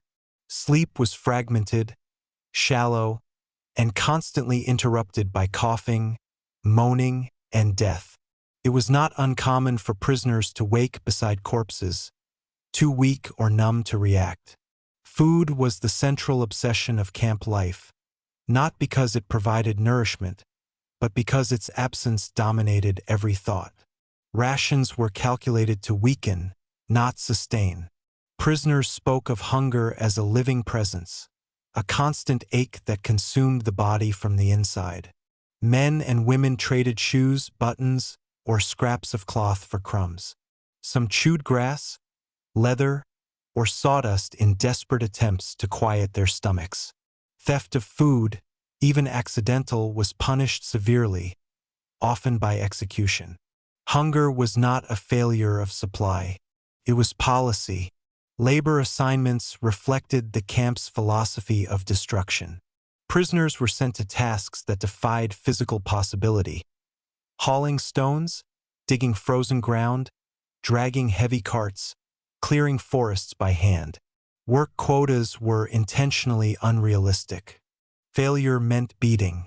Beatings meant weakness. Weakness led to selection. This cycle was relentless and deliberate. The camp extracted energy until none remained, then discarded the body. Medical abuse deepened the suffering. The infirmary was not a place of healing, but a gateway to death. Prisoners feared being sent there, knowing that admission often led to lethal injections, experimental procedures, or neglect until death. Doctors conducted experiments under the guise of research, using prisoners as disposable material. Consent did not exist. Pain was irrelevant. Survival was accidental. Psychological terror was as powerful as physical violence. SS guards cultivated unpredictability. Punishments were arbitrary. One day's obedience offered no protection the next. This uncertainty shattered mental resistance. Prisoners learned that rules could change without warning, that innocence had no meaning, and that appealing to reason was futile. The camp environment trained individuals to expect betrayal, cruelty, and loss at every moment. Even relationships were weaponized. Families were separated. Friends vanished overnight. Names were replaced by numbers, reducing individuals to entries in ledgers. This erasure of identity was one of the camp's most effective tools. When a person is no longer addressed as human, it becomes easier to treat them as expendable. And yet, within this total dehumanization, fragments of humanity persisted. Prisoners whispered prayers, shared stories, and passed along scraps of news from the outside world. Acts of solidarity, sharing a piece of bread, supporting a collapsing comrade, hiding someone during selections, carried immense risk but preserved meaning. These small defiant gestures did not alter the system, but they resisted its ultimate goal, the complete annihilation of human spirit. The SS understood this danger and worked constantly to destroy it. Informers were rewarded. Collective punishments discouraged trust. Executions were staged publicly to remind prisoners of their powerlessness. Fear was cultivated as carefully as starvation. By this stage, Stutthof no longer needed extraordinary violence to kill. The environment itself did the work. Hunger, disease, labor, and despair formed a closed system of destruction. Death was not an event, but a process, slow, relentless, and normalized. Prisoners were not meant to survive indefinitely. They were meant to be used, broken, and replaced. This was the reality of Stutthof at its most developed stage. A place where human beings were reduced to functions, where suffering was routine, and where the boundary between living and dying dissolved into a continuous state of exhaustion. The camp did not need to hide its cruelty from those inside it. It surrounded them with it, every hour, every day, until even hope became dangerous. Chapter 5, Segment 1. Expansion and Extermination. Stutthof becomes a killing center. By the time Stutthof entered this next phase, the camp had crossed a decisive threshold. What had begun as a regional prison site was now being absorbed fully into the machinery of mass extermination. The shift did not arrive with a single announcement or dramatic change, but through a steady tightening of policies, an expansion of infrastructure, and the quiet arrival of transports that grew larger, more frequent, and more desperate. Prisoners arriving now were no longer primarily political detainees from nearby regions. They came from across occupied Europe, swept into the camp by the widening net of Nazi racial policy. Jews from Poland, the Baltic states, and later Hungary and other regions arrived alongside Roma families. Soviet prisoners of war, resistance fighters, and civilians caught in anti-partisan operations. Many arrived already weakened by ghettoization, forced marches, or prior imprisonment. Stutthof no longer pretended to rehabilitate or discipline. It existed to consume human lives at scale. The physical expansion of the camp reflected this transformation. New barracks were thrown together rapidly, often without adequate sanitation or heating. Satellite camps multiplied, spreading forced labor across forests, factories, farms, and construction sites tied to the German war economy. Each satellite extended Stutthof's reach, funneling prisoners into conditions where survival depended on productivity. Those who could work were exploited until collapse. Those who could not were selected out. This selection process became increasingly systematic. Prisoners deemed unfit were removed during roll calls or medical inspections that were anything but clinical. SS doctors and guards made decisions within seconds, based on appearance alone. Weakness, illness, age, or simply bad luck could mean transfer to death. At this stage, killing was no longer incidental. It was planned. Executions by shooting became routine, carried out in secluded areas of the camp or nearby forests. Hanging was used publicly as a tool of terror, forcing prisoners to witness the deaths of others as a warning. Beatings escalated from punishment to method, with guards aware that many victims would not survive the assault. But even these methods were soon deemed inefficient. The regime sought faster, more controlled means of killing. This led to the introduction of gas as a tool of murder at Stutthof. Though smaller and less technologically elaborate than extermination camps elsewhere, the gas chamber built here marked a definitive shift in purpose. Victims were led inside under false pretenses, often told they were being disinfected or medically examined. The killing was impersonal, administrative, and repeatable. Bodies were removed, burned, and recorded as numbers. The camp had fully aligned itself with the final solution. Cremation facilities expanded alongside killing operations. The smell of burning flesh became a constant presence, carried by the wind into barracks and work sites. Prisoners learned to read the smoke, its color, its thickness, as an unspoken signal of death. Ash settled onto the camp grounds, sometimes onto the prisoners themselves, blurring the boundary between the living and the dead. Disease surged alongside overcrowding. Typhus, dysentery, and tuberculosis spread rapidly through barracks where malnutrition had destroyed immune systems. Rather than respond with treatment, camp authorities exploited disease as a weapon. Quarantines were selectively enforced, often trapping the sick without food or care until death followed. Entire barracks could be wiped out in this way, their occupants removed only after silence replaced coughing. Deportations into Stutthof intensified as other camps were evacuated or overwhelmed. The camp became a dumping ground for human beings deemed expendable in the collapsing Reich.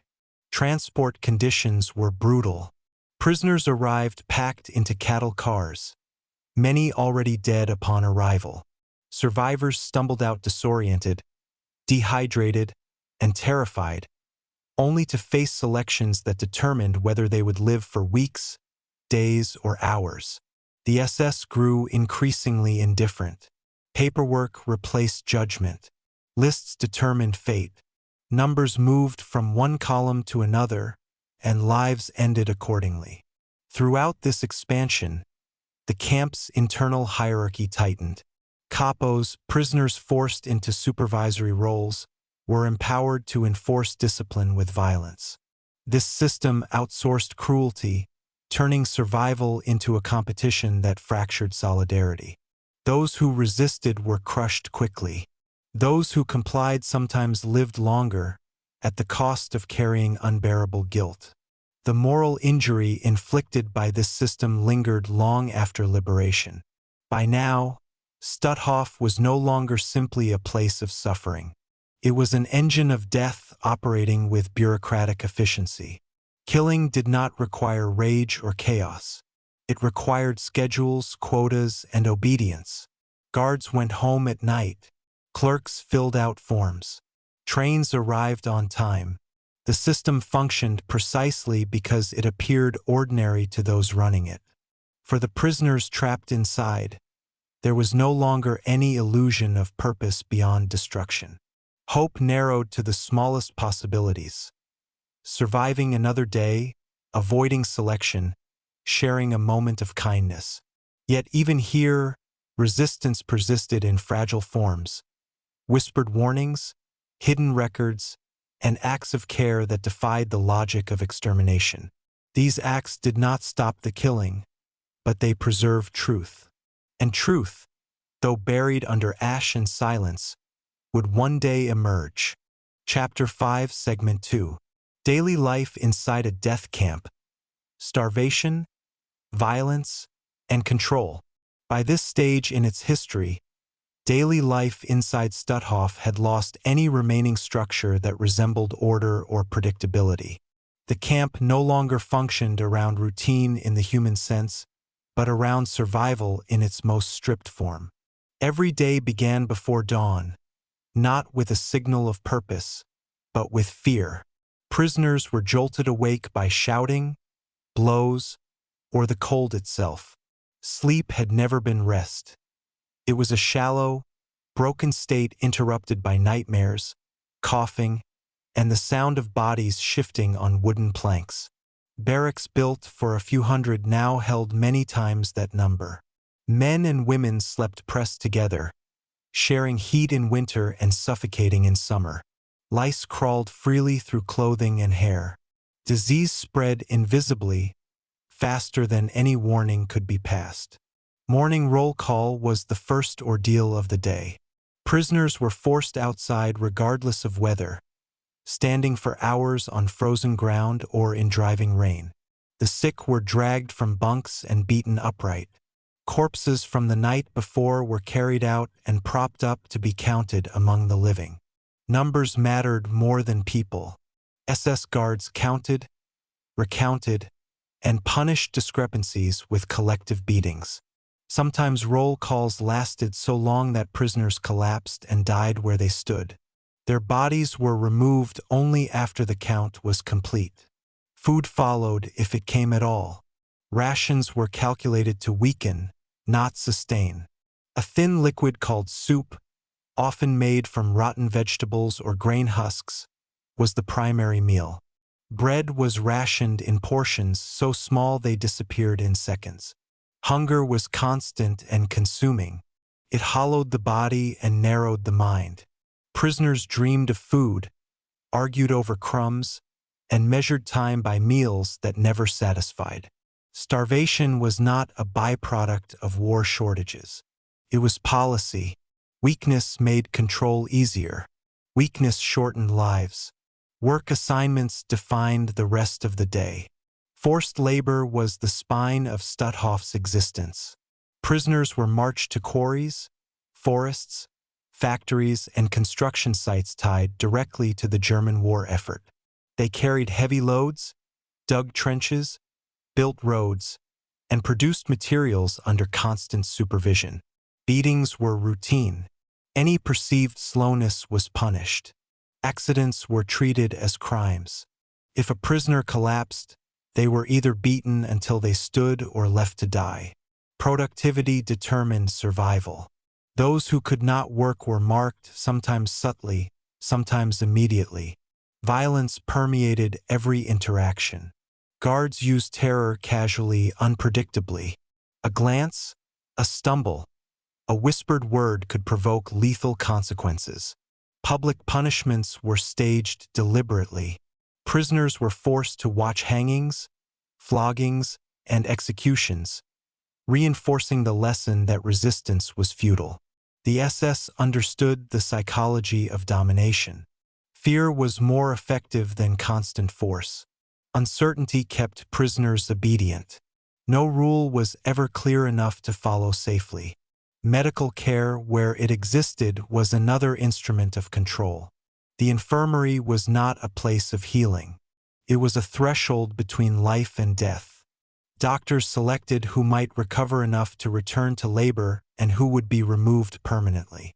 Medical experiments were conducted without consent, often resulting in agony or death. Prisoners feared the infirmary almost as much as the execution grounds. Disease outbreaks were allowed to rage unchecked. Quarantine often meant abandonment. Entire groups were left without food or care until they died. Death became ordinary. Bodies were a daily presence. Prisoners learned not to react because reaction cost energy, and energy was life. Children and elderly prisoners fared worst. They were rarely able to meet labor demands and were quickly selected out. Families were separated almost immediately upon arrival. Mothers lost children in minutes. Siblings vanished without explanation. Grief had no space to exist. There was no privacy for mourning, no time to cry. Emotional survival required suppression. Yet even in this environment, traces of humanity persisted. Prisoners shared information quietly, warned each other of selections, hid the sick, and redistributed scraps of food when possible. These acts were small, dangerous, and rarely successful in changing outcomes, but they mattered. They preserved identity in a place designed to erase it. The internal prisoner hierarchy further complicated survival. Capos, often chosen for their brutality, enforced discipline on behalf of the SS. Some abused their power relentlessly, while others tried to mitigate suffering when possible. This system forced prisoners into moral dilemmas with no clean choices. Survival often required complicity. Resistance meant death. The camp thrived on this corruption of values. By nightfall, those who returned from labor collapsed back into barracks. The living counted the empty spaces left by those who had not returned. Silence settled unevenly, broken by coughing, whispered prayers, or the quiet sound of someone dying beside you. There were no announcements, no explanations, only the certainty that tomorrow would repeat the same pattern, unless death intervened first. This was daily life in Stutthof at its most lethal phase. Not chaos, but routine suffering. Not sudden slaughter, but systematic erosion. The camp did not need constant killing to destroy its prisoners. It relied on hunger, exhaustion, fear, and time. And time inside Stutthof always belonged to death. Chapter 5, Segment 3. Selection, Death, and the Normalization of Extinction. As Stutthof evolved from a regional prison camp into a fully integrated instrument of Nazi destruction, death ceased to be an event and became an administrative outcome. By this phase, prisoners no longer asked whether someone would die, only when, and by which method. The camp's leadership refined a system in which human life was evaluated through usefulness, compliance, and physical endurance. Selection was rarely announced. It occurred quietly, embedded within daily routines. A name called during roll call, a mark made on a transport list, a gesture from an SS officer during a labor inspection. These decisions carried finality. Those selected were often given no explanation, only orders to step aside. Others watched in silence, knowing that attention itself could attract the same fate. The criteria for survival shifted constantly. At times, age determined death. At others, illness, exhaustion, or perceived weakness. Sometimes selection was arbitrary, designed solely to instill fear and demonstrate power. Entire groups could be removed to meet quotas dictated by overcrowding or supply shortages. Deportation transports arrived, and space had to be made. Selection solved that problem efficiently. By 1943 and accelerating into 1944, executions and mass death became more systematic. Stutthof's killing facilities expanded in response to the growing prisoner population. Initially, death had come through starvation, forced labor, and brutality. Now it came through gas chambers, shootings, and lethal injections. These methods were introduced gradually, normalized through bureaucratic language and euphemism. Prisoners heard rumors long before they saw evidence. Smoke, unusual smells, and the sudden disappearance of entire blocks confirmed what could not be spoken aloud. The gas chamber at Stutthof was smaller than those at extermination camps, but its purpose was the same. It allowed the camp to eliminate prisoners deemed unfit for labor quickly and quietly. Zyklon B, already used elsewhere in the camp system, was applied here with calculated efficiency. Victims were told they were being disinfected or transferred. Deception reduced resistance. The SS preferred compliance to force.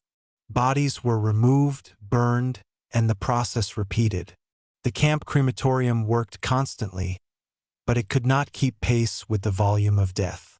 When it failed, bodies were buried in mass graves or burned in open pits. The landscape itself absorbed the evidence. Executions by shooting were also common, particularly for Soviet prisoners of war, resistance members, and those accused of sabotage or escape attempts. These killings were often public. Prisoners were forced to witness them, reinforcing the consequences of defiance. Hanging was used as spectacle.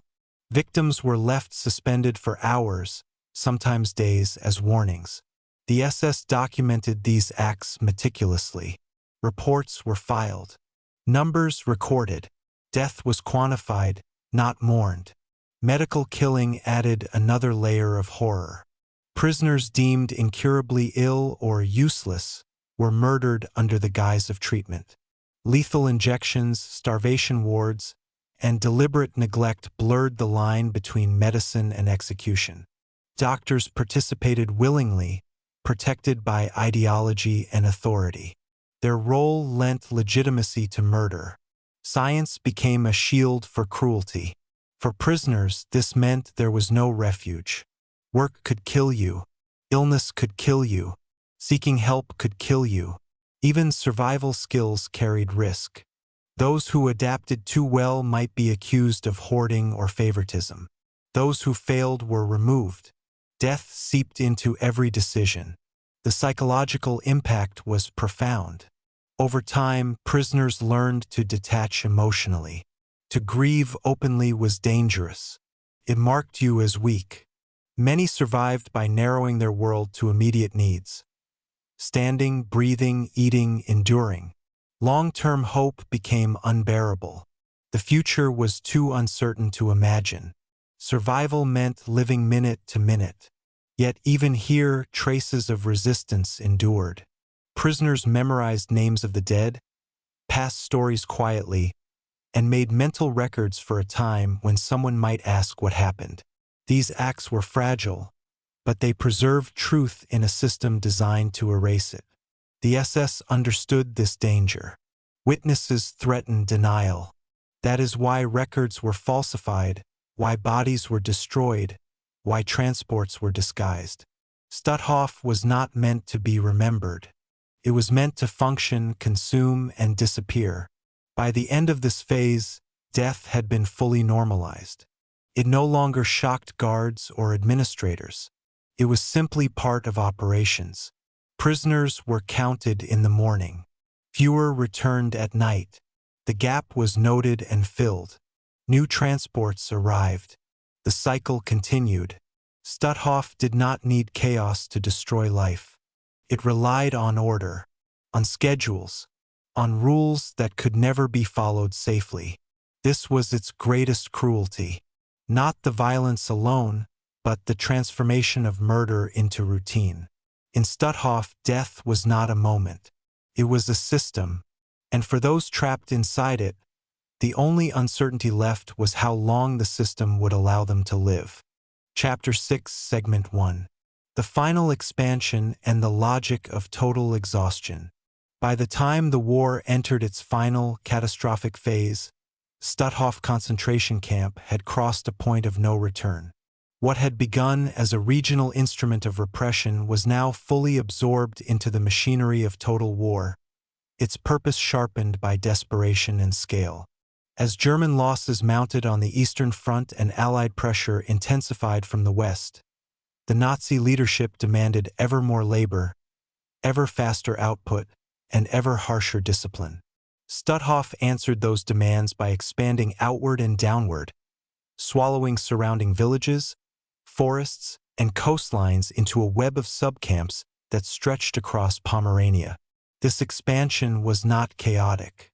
It followed a clear logic: extract every remaining ounce of labor from human bodies before discarding them. New satellite camps appeared near factories, airfields, shipyards, and construction sites, each tethered administratively to Stutthof and fed by a constant stream of prisoners. Transfers arrived from dissolved ghettos, from camps evacuated in the east, and from prisons emptied to make room for the regime's final mobilization. Overcrowding reached levels that defied survival. Barracks designed for hundreds held thousands. Sleeping meant standing or collapsing in shifts. Air grew thick with disease. Water sources failed. Latrines overflowed. Yet work details expanded, not contracted. Prisoners were marched longer distances, labored longer hours, and punished more brutally for any sign of slowing. Exhaustion was no longer a side effect. It was the objective. The SS framed this phase as efficiency. In reports, prisoners were listed as units of labor, their output measured against inputs like calories and clothing. When output fell, punishment increased. When death rates rose, replacements were requested. There was no contradiction in this logic. The system assumed expendability. Men and women were burned out like fuel. Those who collapsed were removed. Those who survived were driven harder. Forced labor became inseparable from execution. Quarries, brickworks, armaments plants, and coastal fortifications consumed bodies at a rate that rivaled extermination sites. Winter magnified every cruelty. Inadequate clothing turned wind into a weapon. Frostbite claimed fingers and feet, making labor impossible and sealing fate. Illness spread unchecked, particularly typhus and dysentery, but medical care was withheld unless it served labor needs. Hospitals functioned as holding pens for death, not recovery. Selection intensified. SS doctors and guards conducted inspections with a glance, a tap, a nod. Those deemed unfit were separated quietly. Others learned to mask pain, to hide wounds, to work while injured. Survival required deception of one's own body. At the same time, the camp administration grew more secretive. Orders came to reduce records, alter classifications, and prepare for evacuations. Evidence mattered now not to save lives but to erase them. The SS understood that defeat was possible, even likely. Their response was not mercy but acceleration. Killings increased. Transports were redirected. Entire subcamps were liquidated. Their prisoners marched back to Stutthof or sent onward to death elsewhere. The rhythm of the camp changed. Days blurred into a continuous present of labor, punishment, and disappearance. Prisoners sensed the shift. Rumors spread of approaching armies, of front lines collapsing, of camps being emptied. Hope flickered and died repeatedly. Liberation felt both near and impossibly distant. Resistance networks inside the camp faced agonizing choices. Open action meant immediate annihilation. Silence preserved a chance, however small, of bearing witness later. Many chose survival as resistance. They memorized routes, names, dates. They shared scraps of information across language barriers. They prepared quietly for a moment when the system might fracture. Yet the system held. Through discipline, fear, and habit, it continued to function even as the Reich itself began to crumble. This was the final cruelty of Stutthof's expansion. It proved that mass suffering did not require stability. It thrived on collapse. As the camp spread and intensified, it revealed the end state of Nazi ideology stripped of illusion. Human life reduced entirely to utility, and when utility failed, to waste. In this phase, there was no pretense of order or progress. Only extraction, only exhaustion, only time running out for everyone trapped inside. Chapter 6, Segment 2. Evacuations, death marches, and the collapse without mercy. As the front lines crept closer and the sound of artillery began to echo faintly across northern Poland, the SS leadership at Stutthof concentration camp initiated what they called evacuations. In reality, these were carefully structured removals designed to eliminate witnesses, extract remaining labor, and abandon the weakest to die along the way. The word evacuation suggested protection, movement toward safety, even order. None of that existed. What unfolded instead was one of the final, most lethal phases of the camp system, a period in which chaos and intention merged into mass death. Orders arrived in fragments, sometimes contradictory, but always brutal in effect. Entire subcamps were emptied with little warning. Prisoners were assembled in freezing temperatures, given no food or only a crust of bread, and forced onto roads already clogged with refugees, retreating soldiers, and shattered infrastructure. Guards were instructed to keep the columns moving at all costs. Anyone who fell behind was beaten. Anyone who could not rise was shot. Bodies were left where they fell, lining roadsides, forests, and frozen fields. These marches were not the result of panic. They were planned instruments of disposal. The SS understood that transportation networks were collapsing and that camps could not be defended. Rather than surrender prisoners alive, they chose motion as a killing tool. Hunger, exposure, and exhaustion did the work efficiently, invisibly, and without the need for facilities.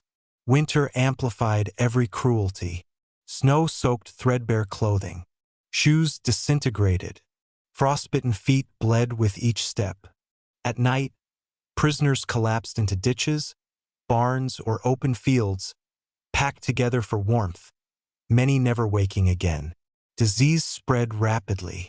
Dysentery and typhus followed the columns, weakening bodies already near collapse. Guards, themselves fearful and increasingly brutal, reacted to any slowing with gunfire. Some killed out of obedience, others out of rage, others simply because they could. There was no distinction anymore between transport and execution.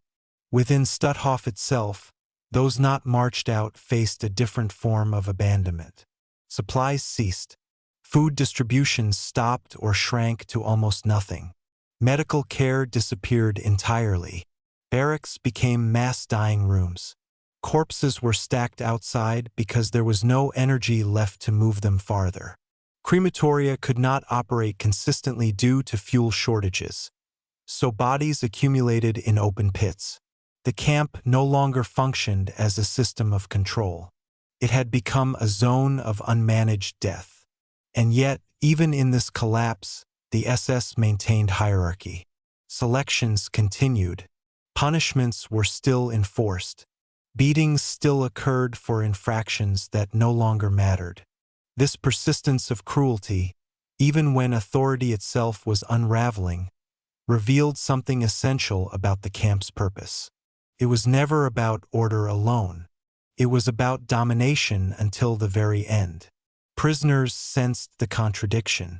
Liberation felt close, yet death accelerated. Some dared to hope when they heard distant artillery or rumors of Allied advances. Others feared that the final days would be the worst of all, and often they were right. Entire groups vanished overnight, marched away with no destination announced. Those left behind waited, listening to footsteps, wondering if their turn would come before the war ended. Resistance during this phase took a different form. There were no uprisings, no open defiance. Survival itself became an act of resistance. Prisoners shared information quietly, which guards were more likely to shoot, which routes offered brief shelter, which moments allowed a stolen sip of water or a scrap of food. Some attempted escape during the marches, slipping into forests or blending into civilian crowds. Few succeeded. Many were hunted down and killed. Still, the attempts mattered. They were assertions of will in a system designed to erase it. By early 1945, Stutthof was no longer a single place. It was a trail of death stretching across the countryside. Tens of thousands perished not behind barbed wire, but on roads that ordinary people would later travel without knowing what had happened there. Villages witnessed columns passing through, skeletal figures guarded by armed men, and learned in silence what the regime was doing in its final hours. When the last SS units finally fled, they left behind a camp stripped of administration but saturated with evidence. Bodies, survivors, and the unmistakable truth of what evacuation had meant. The collapse of Stutthof did not soften its cruelty. It sharpened it. The final lesson of this phase was clear and devastating. When the Nazi system could no longer sustain itself, it chose to destroy as much life as possible on the way down. There was no mercy in retreat. Only motion, exhaustion, and death carried forward until the system finally ran out of time. Chapter 6, Segment 3. Liberation, Aftermath, and the Weight of What Remained. By the time Soviet forces finally reached the grounds of Stutthof in the spring of 1945, the camp no longer resembled the rigid, controlled institution it had once been. What they encountered was not an organized prison, but a vast field of collapse. A place where order had disintegrated into starvation, disease, and silence. The SS had fled days earlier, taking records, valuables, and many prisoners with them, but they could not take away what had already happened. What remained was the evidence of a system that had consumed itself in cruelty. Survivors lay scattered across barracks and open ground, too weak to stand, many unable to speak. Some were unaware that the war was over. Others had lost the ability to comprehend what freedom meant. Liberation arrived not as celebration, but as shock. The soldiers who entered found bodies stacked where crematoria had failed, mass graves hastily covered, and living people indistinguishable from the dead except for the faintest movement of breath. Typhus raged unchecked. Starvation had hollowed bodies beyond recognition. Many prisoners died after liberation, their systems too damaged to recover even when food and care finally appeared. Doctors struggled with an impossible dilemma. Feeding too quickly could kill, feeding too slowly could also kill. There was no handbook for reversing deliberate annihilation. Every decision carried risk. The campgrounds became a medical emergency zone, a crime scene, and a graveyard all at once. For survivors, liberation did not end suffering. Transformed it. The immediate threat of SS violence vanished, but what followed was a long confrontation with loss. Families were gone. Homes no longer existed. Entire communities had been erased. Many survivors did not know where to go, or if there was anywhere left to return to. Some remained in displaced persons camps for months or years. Others wandered, searching for relatives who would never be found. The psychological damage was immense. Nightmares, survivors' guilt, and profound mistrust shaped lives long after the barbed wire was gone. The body could leave the camp, but the camp did not leave the body. In the months that followed, investigators began documenting what had happened. Stutthof, unlike some other camps, had operated for years and expanded gradually, leaving behind layers of crimes rather than a single defining atrocity. Witnesses gave testimony about forced labor, executions, starvation, medical abuse, and death marches. These accounts were fragmented, painful, and often interrupted by illness or exhaustion. Yet they formed the foundation of historical record. Without them, much of Stutthof's story would have disappeared entirely. Trials followed, but justice was partial and uneven. Some perpetrators were prosecuted and executed. Many others vanished into post-war anonymity. Lower-ranking guards claimed obedience. Administrators hid behind paperwork. The scale of the crime far exceeded the capacity of the courts to address it fully. For survivors, verdicts brought little closure. No sentence could restore the dead or undo the years stolen from those who lived. Memory became the final battlefield. For decades, Stutthof remained less known than other camps, overshadowed by places where extermination had been more immediate or more visible. But Stutthof mattered precisely because it revealed how genocide could function without constant spectacle. It showed how a camp could evolve from a prison into a killing site through accumulation of hunger, labor, disease, and neglect, rather than instant death. It demonstrated how normal administrative processes could coexist with mass suffering, and how destruction could be gradual enough to fade from attention while remaining lethal. Today, the site stands as both memorial and warning. Barracks, foundations, and reconstructed elements mark where lives were broken. Exhibits preserve names, photographs, and fragments of testimony. Yet the most important lesson of Stutthof is not architectural. It is systemic. This camp did not begin as an extermination center. It became one, step by step, decision by decision, policy by policy. The final phase, evacuation, collapse, and liberation, exposes the core truth of the Nazi camp system. Even in defeat, it continued to kill. Even when it could no longer control territory, it controlled bodies until the last possible moment.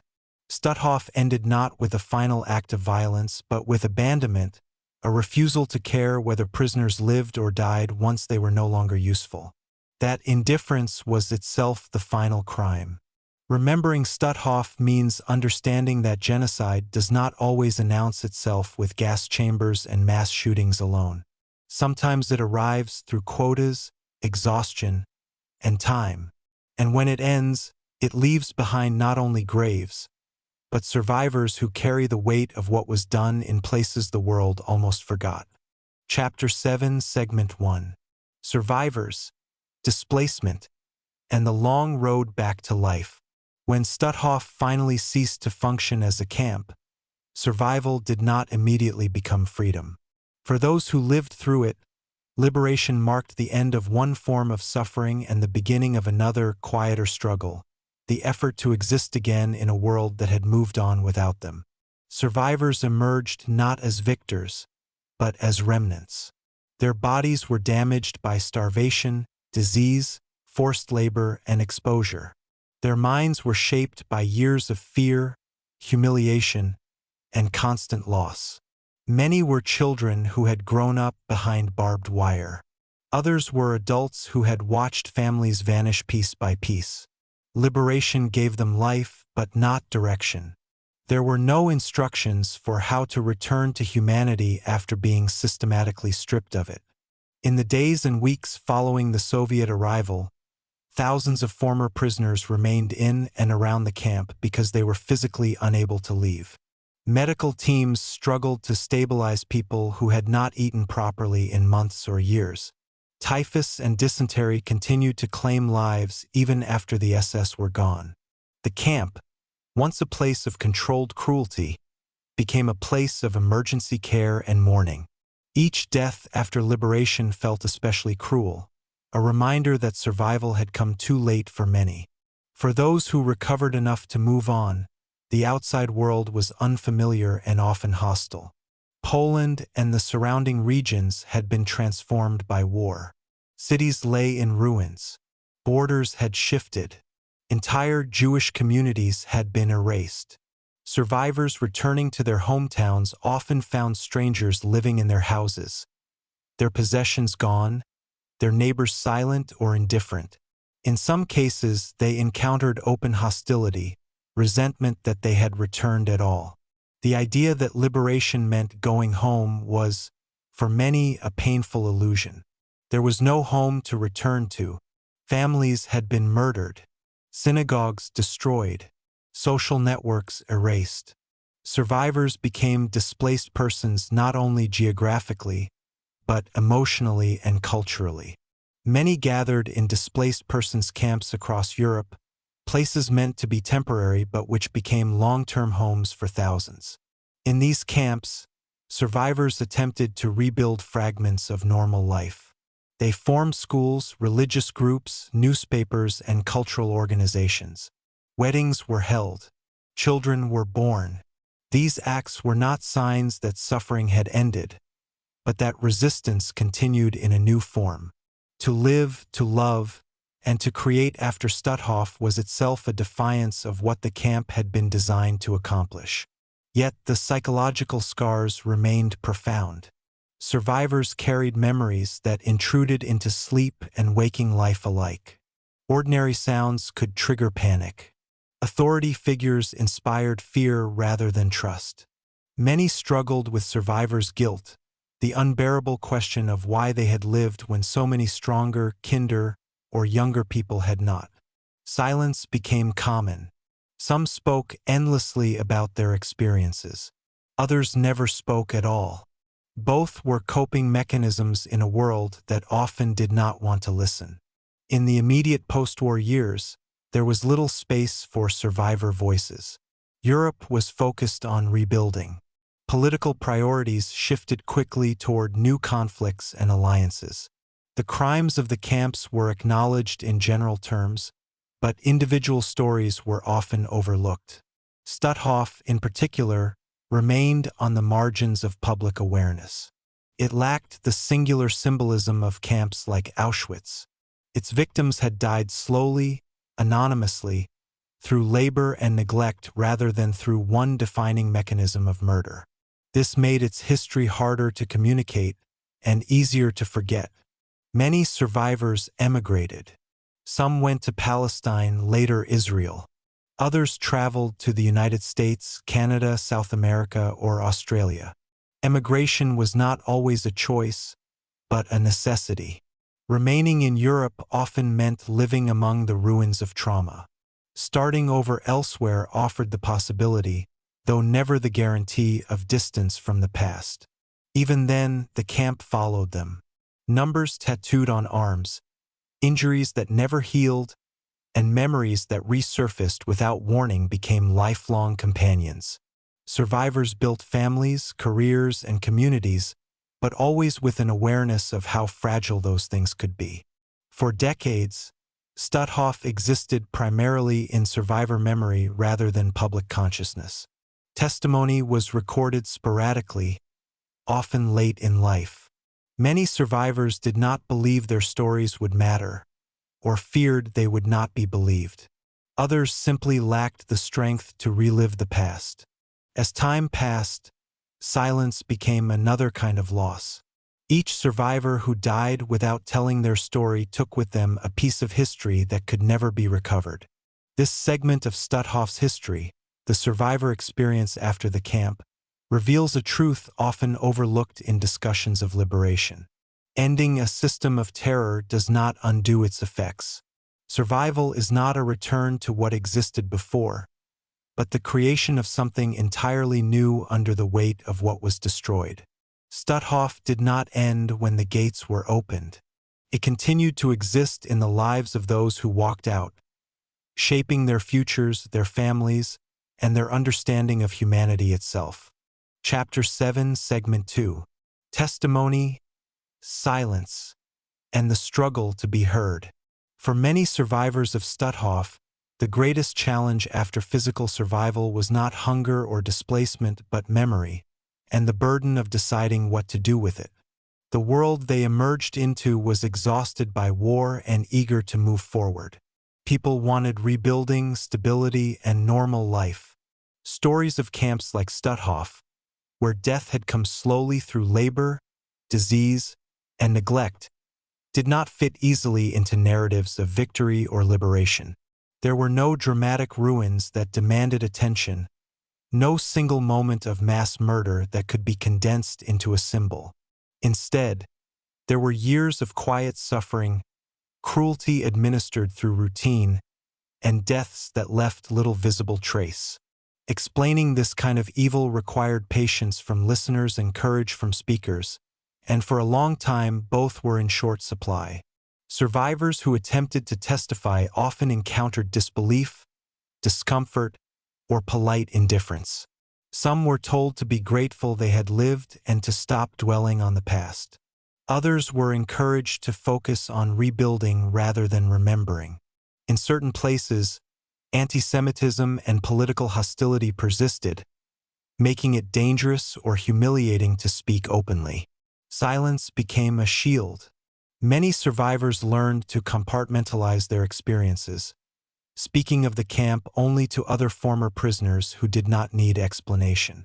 In families, parents often avoided sharing details with children, hoping to spare them pain or fearing that the truth would be too heavy to pass on. As a result, entire generations grew up sensing trauma without understanding its source. The silence was not forgetfulness. It was a form of survival. Yet silence had consequences. Without testimony, the history of Stutthof risked fading into obscurity. In the immediate post-war years, attention focused on major war crimes trials and the most infamous camps. Stutthof, located far from the symbolic centers of Nazi power and liberated late in the war, was rarely mentioned.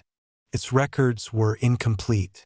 Many SS personnel escaped justice or blended back into civilian life. Survivors watched as the world began to treat the Holocaust as a closed chapter, even as their own wounds remained open. This disconnect deepened feelings of isolation. To have endured something so profound, only to find that few wanted to hear about it, created a second kind of abandonment.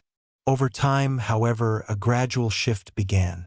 As survivors aged, some felt an increasing urgency to speak. Silence had protected them, but it had also allowed distortion and denial to grow. Rumors circulated that suffering had been exaggerated, that camps like Stutthof were merely harsh prisons, or that deaths were accidental consequences of war rather than the result of policy. These narratives were painful not only because they were false, but because they erased intent, the deliberate decisions that had turned human beings into expendable labor. For survivors, telling their stories became an act of defense, not only of memory, but of truth itself. Testimony took many forms. Some survivors gave formal statements to historical commissions or museums. Others wrote memoirs late in life, often struggling to find publishers willing to take on such difficult material. A few spoke in classrooms, community centers, or small gatherings, facing audiences who had never heard the name Stutthof before. Each act of testimony carried emotional cost. Recounting the camp meant revisiting humiliation, fear, and loss, describing moments when dignity had been stripped away and when survival had sometimes required impossible moral compromises. Yet many survivors persisted, driven by a sense of responsibility to those who had not lived to speak. They often emphasized that they were not heroes but witnesses. Their survival, they said, was not proof of strength but of chance. Within survivor communities, debates emerged about how to speak about the past. Some argued for restraint, fearing sensationalism or misuse of suffering. Others believed that graphic honesty was necessary to convey reality. Stutthof posed particular challenges because its brutality was cumulative rather than instantaneous. Explaining how starvation, forced labor, and constant fear destroyed people over time required careful language. It was harder to shock audiences into attention, but perhaps more important to help them understand how ordinary systems could produce extraordinary cruelty. Testimony also intersected with politics. During the Cold War, narratives about Nazi camps were sometimes shaped by ideological agendas. In certain contexts, victims were categorized according to political usefulness rather than historical accuracy. Jewish suffering, in particular, was sometimes minimized or reframed. Survivors found themselves navigating not only personal trauma, but competing interpretations of history.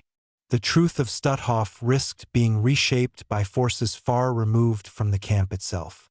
Despite these obstacles, survivor voices slowly gained ground. As decades passed, institutions dedicated to Holocaust research and remembrance expanded. Oral history projects began recording testimonies systematically. Schools included the Holocaust in curricula. Museums sought out first-hand accounts to accompany artifacts and documents. For many survivors, this recognition came late, sometimes too late, but it marked an acknowledgement that their experiences mattered, not only as personal tragedies, but as warnings to the future. The struggle to be heard revealed another dimension of Stutthof's legacy. The camp had been designed to erase individuality, to reduce people to numbers and labor units. Silence after the war threatened to complete that process. Testimony resisted it. Each story reclaimed a name, a face, a life that the system had tried to render invisible. Speaking about Stutthof was never easy, but for those who chose to do so, it became a final form of resistance, a refusal to allow the camp's victims to disappear a second time into forgetfulness. Chapter 7, Segment 3. Memory Against Erasure. As the years passed, the danger facing the history of Stutthof was no longer physical destruction, but erosion. Time did what the SS had once tried to accomplish deliberately. It softened details, blurred responsibility, and allowed distance to dull urgency. Fields grew over former execution sites. Barracks decayed or were dismantled. Documents disappeared into archives few people visited. For many outside the region, Stutthof became a footnote, overshadowed by camps whose names had become global symbols. Yet erasure does not always arrive as denial. More often, it arrives quietly, through neglect, simplification, and the assumption that enough has already been said. This was the final challenge survivors and historians confronted: how to preserve memory in a world increasingly detached from the lived reality of the camp. The task was complicated by the nature of Stutthof itself. It was not designed around a single, unmistakable killing mechanism. Its cruelty unfolded gradually, through starvation policies adjusted by rations, through labor quotas calibrated to exhaustion, through medical neglect that allowed disease to do the work of execution. Explaining this required more than statistics. It required context, patience, and a willingness to confront uncomfortable truths about how systems function. Memory, in this sense, was not just about recalling suffering, but about understanding process. Survivors often emphasized that what made Stutthof terrifying was not constant chaos, but routine. The camp functioned efficiently. Orders were followed. Paperwork was filed. Guards went home at the end of their shifts. This ordinariness was difficult to convey to later generations raised on simplified narratives of evil. To remember Stutthof honestly meant acknowledging that it was not an aberration created by monsters alone, but a product of administration, obedience, and indifference.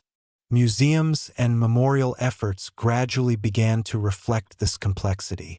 Exhibits focused not only on death tolls, but on daily life inside the camp, the roll calls that lasted for hours in freezing weather, the workshops that fed the Nazi economy, the punishments designed to humiliate rather than merely harm. Survivor testimonies were placed alongside SS regulations, showing how policy translated into suffering. These efforts aimed to prevent memory from becoming abstract. The goal was not to overwhelm visitors, but to slow them down, to force attention on details that revealed how the system operated. Still, remembrance faced resistance. In some communities, confronting the full history of Stutthof meant confronting local collaboration, profiteering, or silence. The camp had not existed in isolation. It relied on surrounding infrastructure, civilian labor, and economic integration. Remembering Stutthof honestly meant recognizing that responsibility extended beyond barbed wire. This made memory politically and socially uncomfortable. It was easier to frame the camp as an imported evil, detached from ordinary society, than to accept how deeply it was embedded within it. For survivors, this resistance echoed earlier patterns of dismissal. Once again, the burden of proof seemed to fall on those who had already suffered. Yet memory persisted because forgetting carried its own dangers. As decades passed, new generations encountered the Holocaust not as lived experience, but as history, something distant, finished, and safely contained. Survivors understood that distance could breed distortion. Without careful remembrance, camps like Stutthof could be reduced to moral clichés, stripped of specificity and lessons. The uniqueness of its structure, its evolution from internment site to death camp, its role in forced labor networks could vanish. In that vacuum, denial and relativization found space to grow. Some survivors therefore reframed their testimony.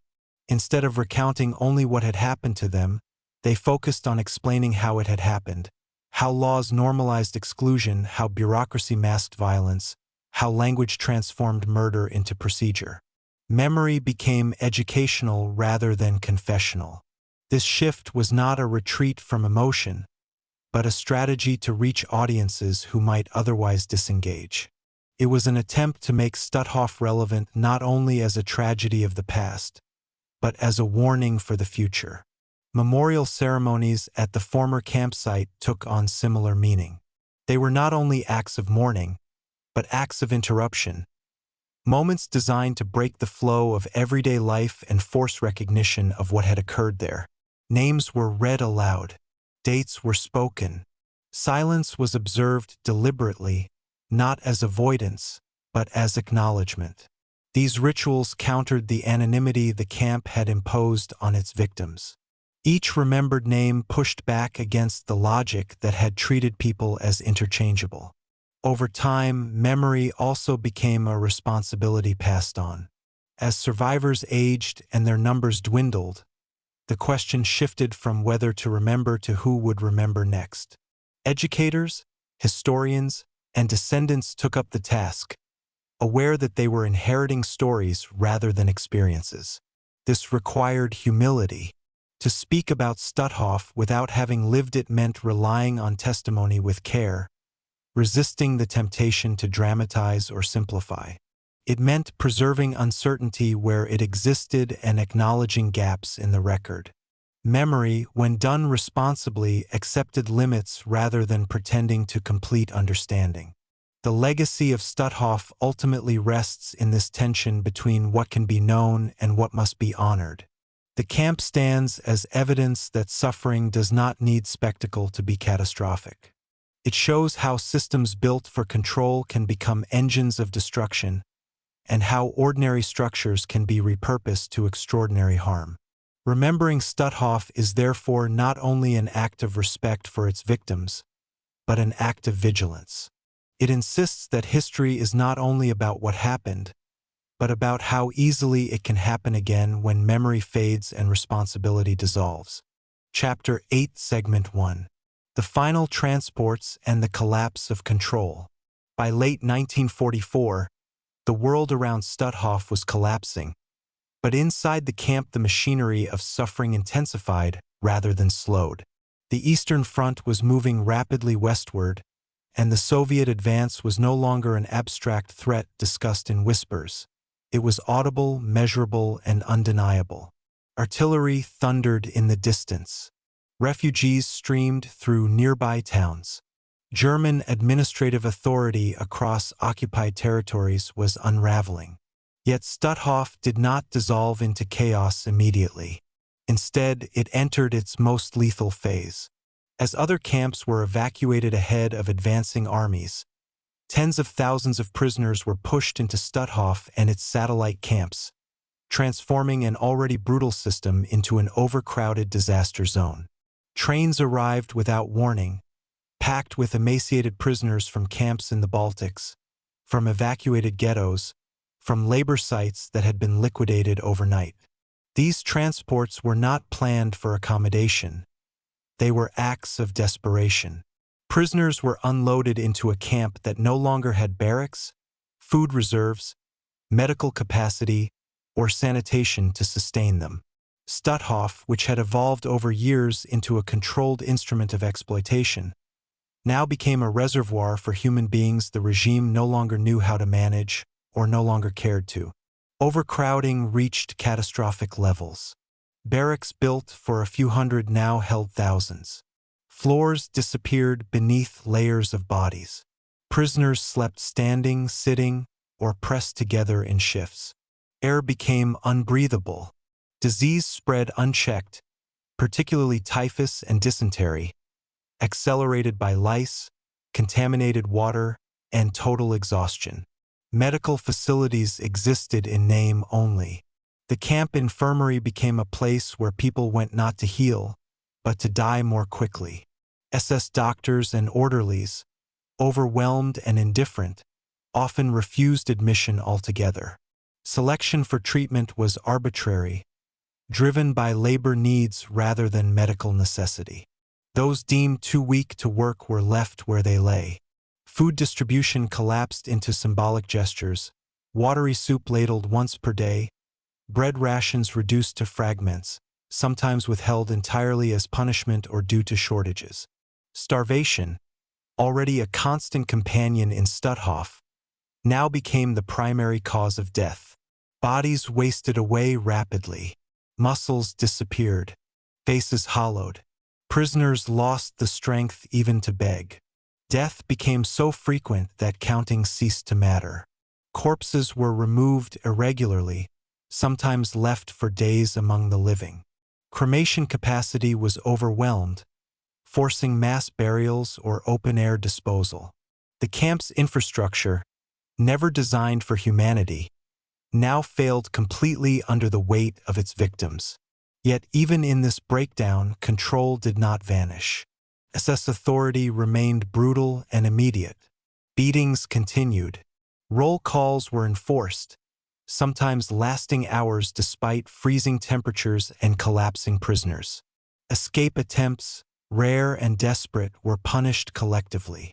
Guards fired into crowds without provocation.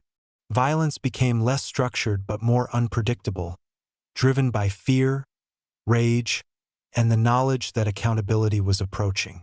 The SS no longer believed in victory, but they still believed in domination. Killing continued not because it served strategy, but because it was habit, ideology, and assertion of power in a world slipping away. As winter tightened its grip, the camp entered a state of terminal crisis. Snow covered the grounds, but it did not conceal suffering.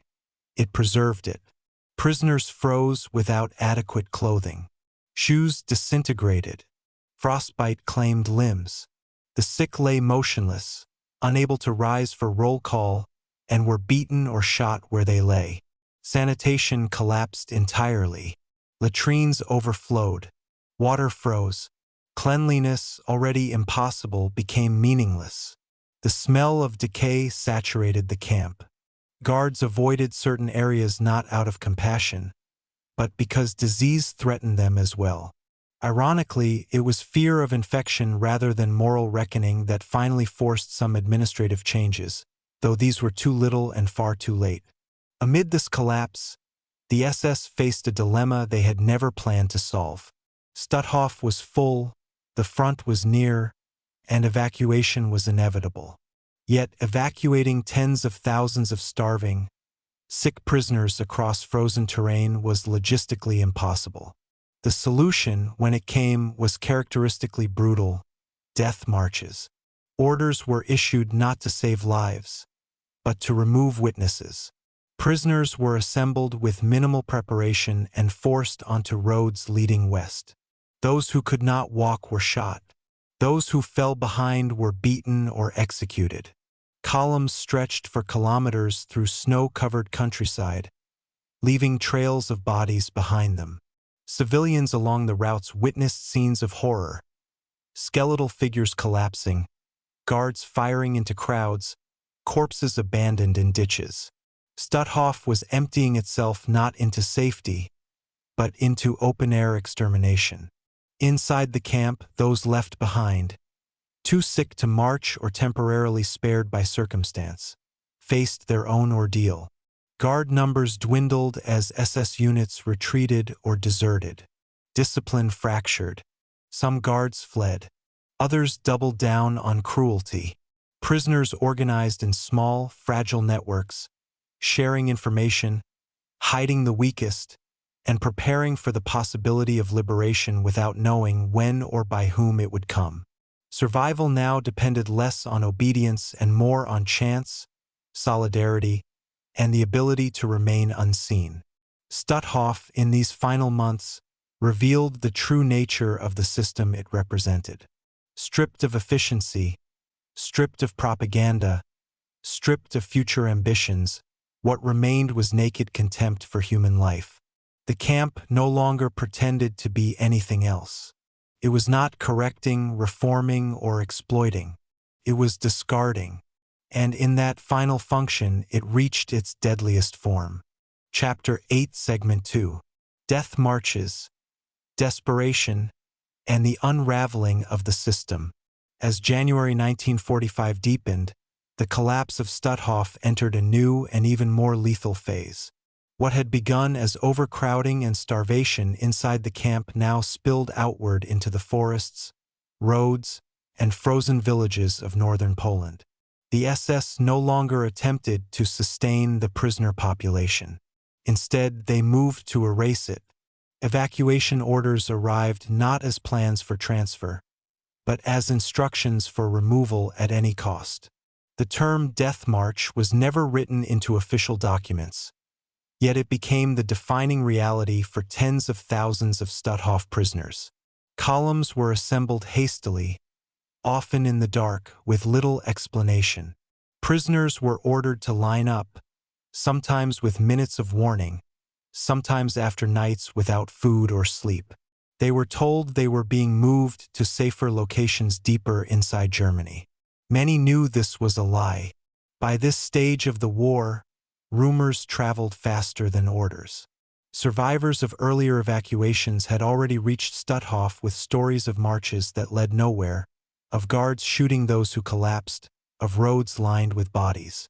Still, when the order came, refusal was impossible. To stay behind was to be shot. To march was to gamble with death. The marches began in brutal winter conditions. Snow covered the ground. Temperatures dropped well below freezing. Prisoners were dressed in thin, striped uniforms, many without coats, gloves, or proper shoes. Feet wrapped in rags bled within hours. Frostbite set in quickly, turning toes and fingers black and numb. Guards drove the columns forward relentlessly, striking anyone who slowed. Those who stumbled were beaten. Those who fell were shot. There were no rest stops designed for survival, only brief halts dictated by guard exhaustion or logistical confusion. Food was almost non-existent. Occasionally a scrap of bread was distributed, more often nothing at all. Prisoners scavenged snow to melt in their mouths, knowing it would drain their remaining strength but unable to resist thirst. Villages passed by in silence. Some civilians turned away in fear. Others watched in shock. A few risked everything to throw pieces of bread or potatoes into the columns, only to see prisoners beaten for trying to retrieve them. Along the roads, bodies accumulated. Some were buried hastily in shallow graves. Most were left where they fell, stiffening in the cold. These marches were not temporary movements. They were mobile killing grounds. The SS did not expect the prisoners to arrive alive. The purpose was to remove them from Stutthof and let exhaustion, exposure, and bullets complete the work. In some cases, columns wandered for days without clear direction, turning back on themselves, crossing the same villages repeatedly, driven by contradictory orders or the panic of advancing Soviet forces. Guards themselves were disoriented, fearful, and increasingly brutal. Discipline among the SS fractured, but violence did not diminish. It became more erratic, more personal. Some guards deserted. Others drank heavily. Some took out their fear through random executions. The prisoners were trapped in the middle of a collapsing hierarchy, punished not for resistance, but for existing. Meanwhile, inside what remained of the Stutthof complex, those not yet evacuated faced a different kind of terror. The camp was partially emptied, but not liberated. SS units continued to operate crematoria, shootings, and selections for labor. Prisoners too sick to march were often executed outright. Others were left behind in barracks without guards, without food, and without medical care, effectively abandoned to die. Disease raged unchecked. Typhus spread rapidly through the weakened population. Lice infested every layer of clothing. Fever hallucinations blurred the line between life and death. Some prisoners slipped into unconsciousness and never woke. Others survived by clinging to routines, standing when roll call was called, sharing crumbs, dragging one another to latrines to prevent punishment. Even now, resistance took subtle forms. Prisoner groups hid the sick from selections. They falsified death lists. They shared information about approaching Soviet units. They prepared for chaos, knowing that liberation, if it came, would be dangerous in its own way. Outside the camp, evacuation columns continued to thin. Some prisoners escaped during moments of confusion, slipping into forests or hiding in barns. Few survived long. The countryside was hostile, winter was unforgiving, and German patrols were still active. Those caught were usually executed on the spot. Others were recaptured by local authorities uncertain what to do with them, sometimes returning them to marching columns, sometimes handing them to SS units who shot them immediately. By February, Stutthof's death marches had stretched across vast regions. Some columns ended at other camps already collapsing under their own evacuations. Others dissolved entirely, leaving survivors scattered, starving, and hunted. For many prisoners, the march was the final chapter of their lives. For those who survived, it became an indelible memory of human beings reduced to shadows, moving forward only because stopping meant death. The SS, once obsessed with order and documentation, now abandoned records altogether. Names disappeared. Numbers lost meaning. The system that had once prided itself on efficiency was now driven by fear of capture and the desire to erase evidence. Yet in this final unraveling, the moral truth of Stutthof became unmistakable. The camp was never about security, discipline, or labor alone. When those purposes collapsed, killing continued anyway. It continued because the prisoners' lives had long since been stripped of value in the minds of their captors. The death marches were not an aberration. They were the logical end of a system that had always viewed human beings as disposable. As Soviet forces drew closer, the roads around Stutthof became graves without markers. Snow melted and revealed bodies beneath. Villagers would later remember the silence, broken only by gunshots and the sound of boots on frozen ground. For the prisoners who remained alive, liberation was approaching, but it would come through devastation, disease, and a landscape forever scarred by what had passed through it. Chapter 8, Segment 3. Liberation without mercy and the aftermath of survival. When liberation finally came to Stutthof, it did not arrive as a moment of relief, celebration, or sudden safety. It arrived as silence breaking open. In early May 1945, Soviet forces advancing along the Baltic coast reached what remained of the camp system. By then, Stutthof was no longer a functioning concentration camp in the way it had been for years. It was a ruin filled with remnants of a crime that had already done most of its killing. The SS had fled days earlier, destroying documents, abandoning guard towers, and leaving behind thousands of prisoners too sick, weak, or forgotten to evacuate. What the Red Army encountered was not resistance, but devastation. Barracks stood open and half empty. Bodies lay unburied in courtyards, near fences, inside huts. The air was heavy with decay. Survivors, skeletal and barely conscious, emerged slowly, uncertain whether this new arrival meant rescue or another deception. Many had learned that uniforms could not be trusted. Some hid, too weak to move. Others stared blankly, unable to comprehend that the system that had governed their lives for years had suddenly vanished. Liberation did not mean the end of death. For many prisoners, it came too late. Disease swept through the camp with renewed force as movement increased and order collapsed. Typhus, dysentery, and tuberculosis claimed lives daily. Starvation had weakened bodies beyond repair. Even with food available, many died from refeeding syndrome, their systems unable to process nourishment after months or years of deprivation. Soviet medics and support units attempted emergency care, but the scale of suffering overwhelmed all efforts. The camp had been designed to destroy people slowly, and its effects did not stop when the guards left. Survivors lay in piles of straw, unable to speak, unable to stand, some unable even to swallow. Liberation revealed not a population ready to return to life, but one standing at the edge of death.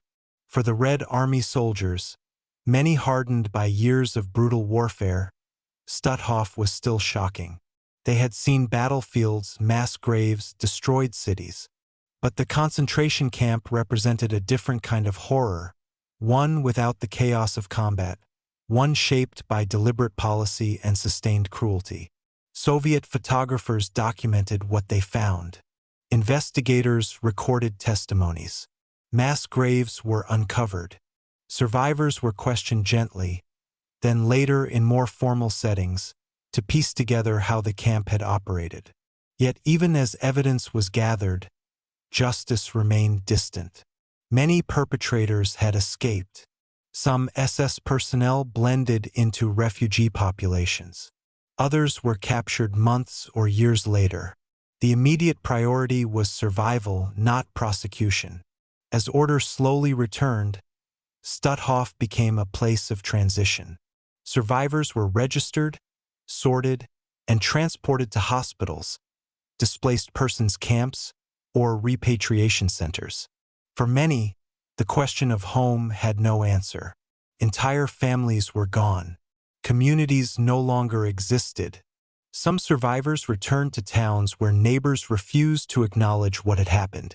Others faced renewed anti-Semitism, suspicion, or violence. Liberation did not erase trauma. It exposed it. Nightmares followed survivors long after they left the camp. The smell of smoke, the sound of boots, the sight of barbed wire.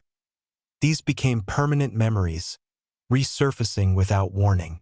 Some survivors spoke immediately, driven by the fear that silence would allow denial.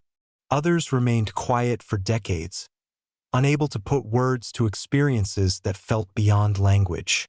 Meanwhile, Stutthof itself did not disappear. Unlike camps destroyed entirely by the SS, its structures remained largely intact. This posed a new challenge. What should be done with a place built for suffering? In the immediate post-war years, the site was used briefly by Soviet authorities for detention, adding another layer of complexity to its history. Eventually, the camp was transformed into a memorial. Barracks became exhibits. Crematoria became evidence. The ground itself became testimony. Visitors would later walk the same paths prisoners once marched, trying to imagine lives reduced to numbers, to labor units, to disposable bodies. The memorialization of Stutthof was slow and contested. In the early Cold War years, political narratives sometimes overshadowed individual suffering.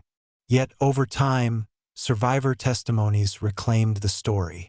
They described not only death, but the system that produced it, the bureaucracy, the classifications, the gradual escalation from imprisonment to annihilation. Trials related to Stutthof took place years after the war, some as late as the 21st century. Aging guards were brought before courts, charged not with abstract crimes, but with participation in a system whose purpose was destruction. These trials mattered not because they could undo the past, but because they affirmed a truth. Even ordinary roles within a genocidal system carry responsibility. Stutthof's legacy is not defined solely by its death toll, though that number exceeds 65,000. It is defined by what it reveals about how genocide functions beyond extermination camps alone. Stutthof was a place where labor, neglect, starvation, and disease were weaponized, where killing did not always require gas chambers or mass shootings, only time, indifference, and authority. The final months of the camp exposed this reality with brutal clarity. As the system collapsed, it did not become humane. It became more chaotic, more desperate, and no less deadly. Liberation came not as an ending, but as a threshold between survival and mourning, between testimony and silence. For those who lived, survival itself became a burden, the responsibility to remember, to speak, and to carry forward the names of those who could not. Today, Stutthof stands as a warning carved into history. It shows how early camps evolved into killing systems, how normal administrative decisions produced extraordinary suffering, and how the absence of immediate death does not mean the absence of genocide.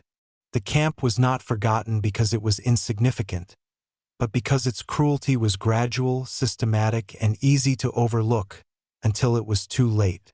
Liberation revealed the truth, but it also revealed the cost of waiting for liberation at all. Chapter 9, Segment 1. Justice delayed.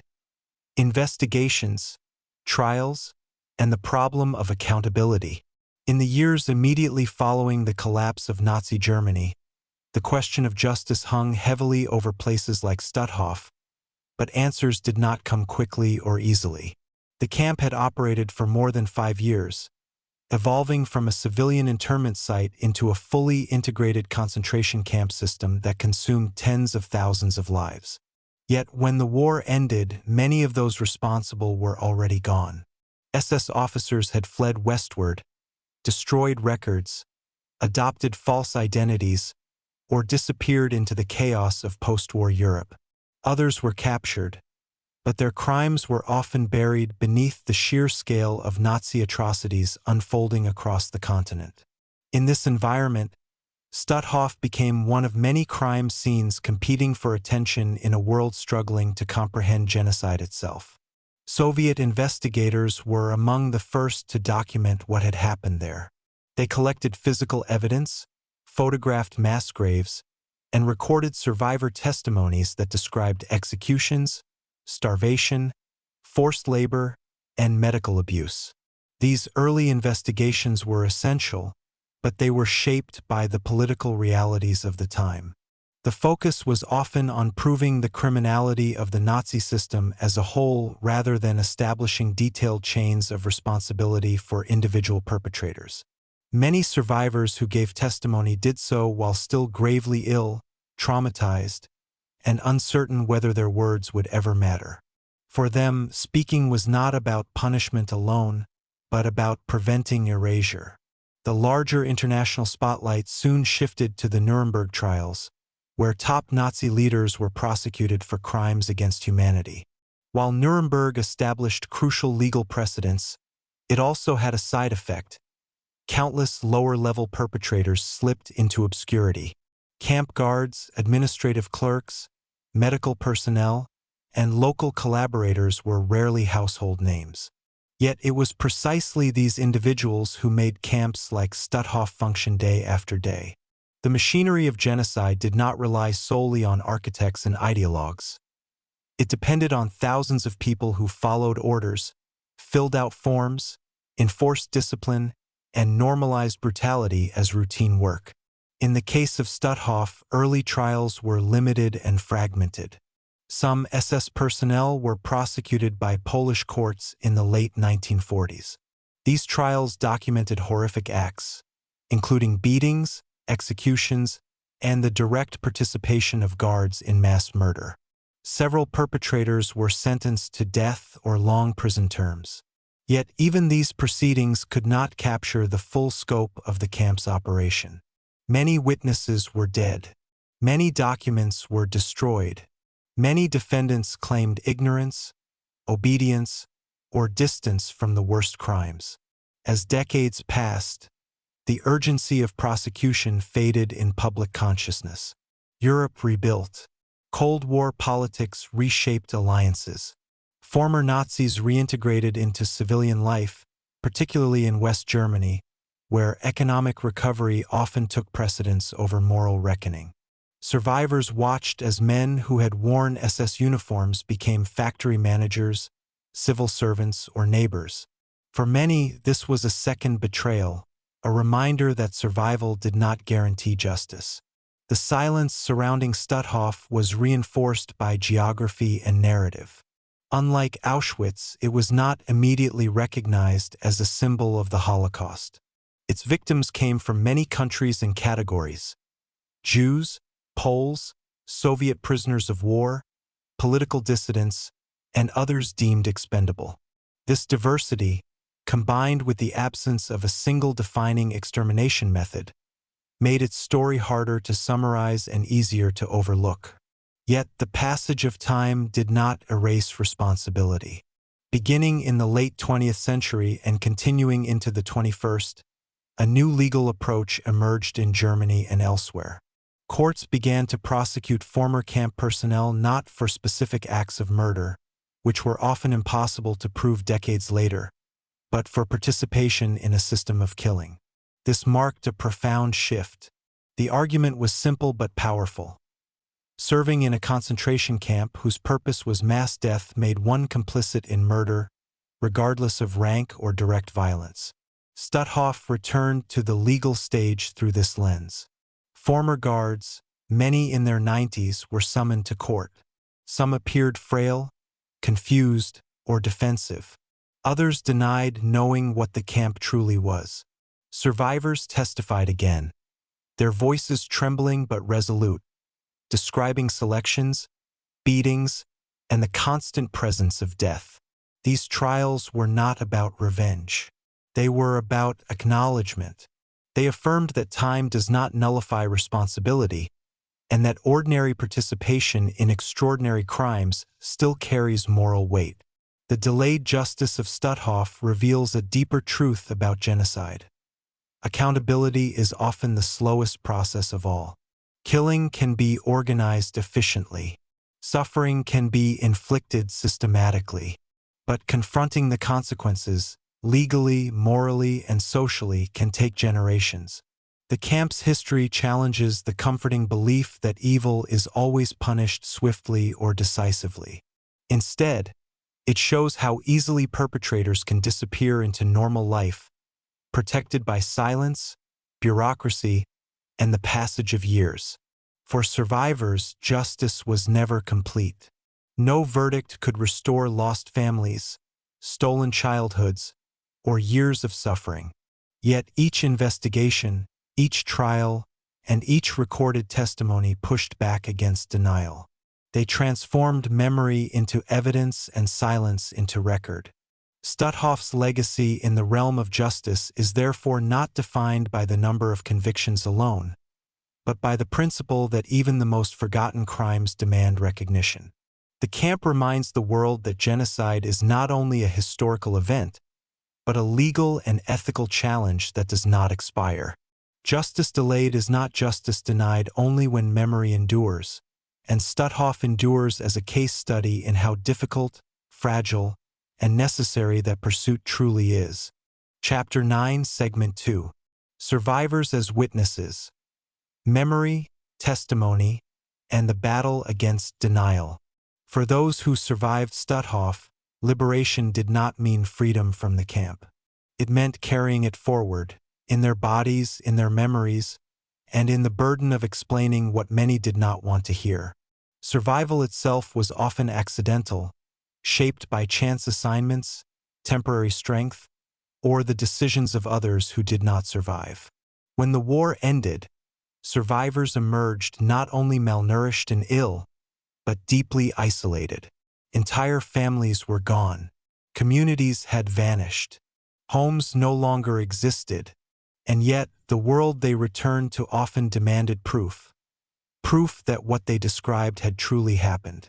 In the immediate aftermath of the war, survivors were asked to testify while still struggling to stand, to speak, to remember without collapsing.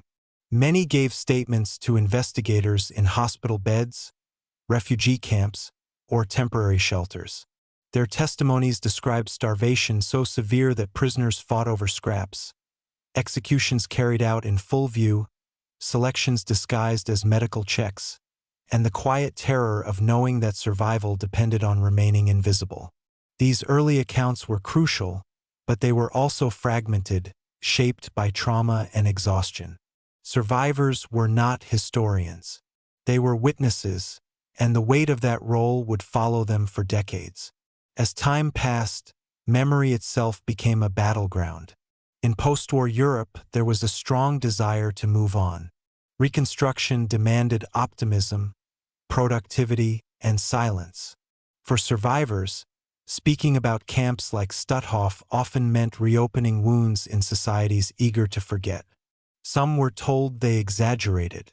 Others were met with disbelief or polite discomfort. Many learned to remain silent, not because they forgot, but because remembering alone was unbearable. Yet silence carried its own cost. Without testimony, camps like Stutthof risked becoming footnotes, overshadowed by more widely known sites, reduced to statistics without voices. Survivors who chose to speak did so knowing they would relive their suffering repeatedly. They described roll calls that lasted for hours in freezing rain, barracks where disease spread unchecked, guards who killed for entertainment, and the constant calculation required to stay alive one more day. These stories were not dramatic inventions. They were mundane horrors, repeated so often that they defined daily life. Over time, survivor testimony became central to historical understanding. Memoirs, interviews, and recorded oral histories filled gaps left by destroyed documents. Survivors explained how the camp functioned when paperwork was gone, how food distribution reinforced hierarchy, how punishment created obedience, how fear replaced law. Their accounts revealed the emotional landscape of Stutthof. The numbness that followed repeated deaths, the guilt of survival, and the small acts of humanity that resisted total dehumanization. A shared piece of bread, a whispered warning, a stolen moment of dignity. These details mattered. They showed that genocide was not only a process of killing, but a systematic attempt to erase identity, compassion, and moral choice. Testimony also played a vital role in confronting denial. As Holocaust denial emerged in various forms, questioning numbers, methods, or intent, survivor voices stood as living evidence. Deniers often targeted lesser-known camps, claiming exaggeration or fabrication precisely because fewer records survived. Stutthof became one such target. In response, survivors returned to classrooms, courtrooms, and memorial sites to speak again. Their presence challenged denial not through argument alone, but through lived reality. A body that bore scars, a voice that remembered names, a memory that refused erasure. Speaking, however, came at a cost. Many survivors struggled with nightmares, anxiety, and guilt long after the war. Testifying meant reopening wounds that never fully healed. Some described feeling as though they were reliving the camp each time they spoke. Others feared that once they were gone, their stories would disappear with them. This fear drove a race against time, to record testimonies, to establish archives, to ensure that memory would outlive the witnesses themselves. By the late 20th century, survivor testimony became a cornerstone of Holocaust education. Museums and memorials incorporated personal narratives to counter abstraction. Stutthof survivors contributed to this effort, emphasizing that their camp was not an anomaly, but part of a vast system designed to normalize cruelty. Their stories revealed how quickly ordinary people adapted to extraordinary violence, and how easily suffering became routine when sanctioned by authority. Today, as the number of living survivors dwindles, their testimonies carry even greater weight. They are no longer just recollections. They are irreplaceable records. The voices that described Stutthof's barracks, executions, forced labor, and death marches now stand in for those who were never able to speak. In this sense, survivors became more than witnesses. They became guardians of memory. The struggle against denial is not only about defending historical facts. It is about defending human experience. Survivor testimony insists that the Holocaust was not an abstract tragedy, but millions of individual lives interrupted, degraded, and destroyed.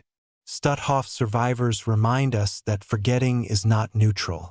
It is an act that benefits perpetrators and abandons victims. Their continued presence in the historical record affirms a simple but profound truth.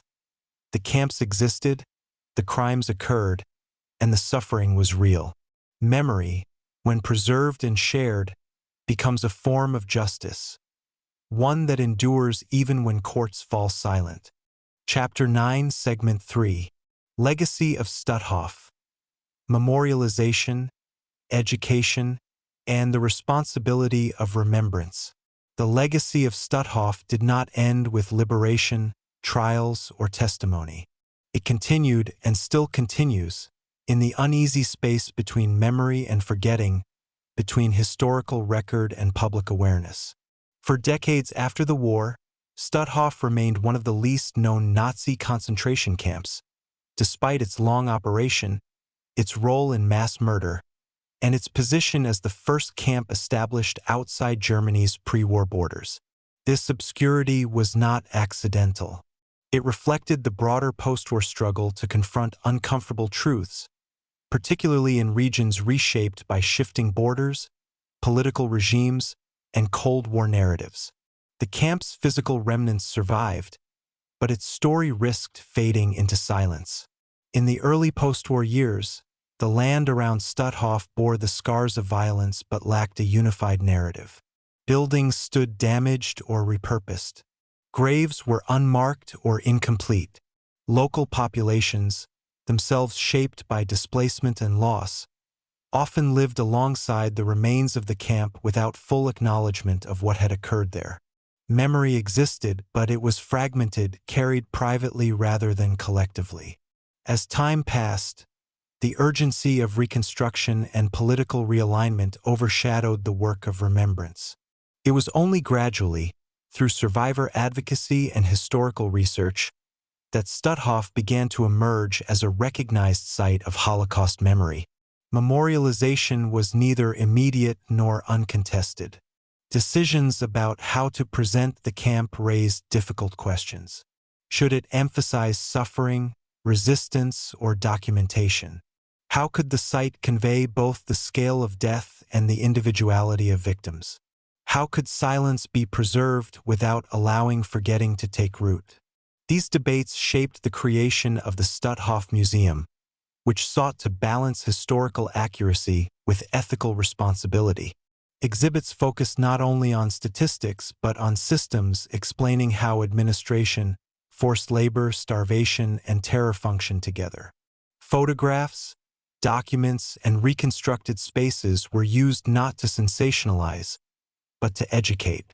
The goal was not shock, but understanding. Education became central to Stutthof's legacy. As survivor numbers declined, the responsibility for transmission shifted to historians, educators, and institutions. School groups, researchers, and visitors were encouraged to engage with the camp as part of a larger system, rather than as an isolated horror.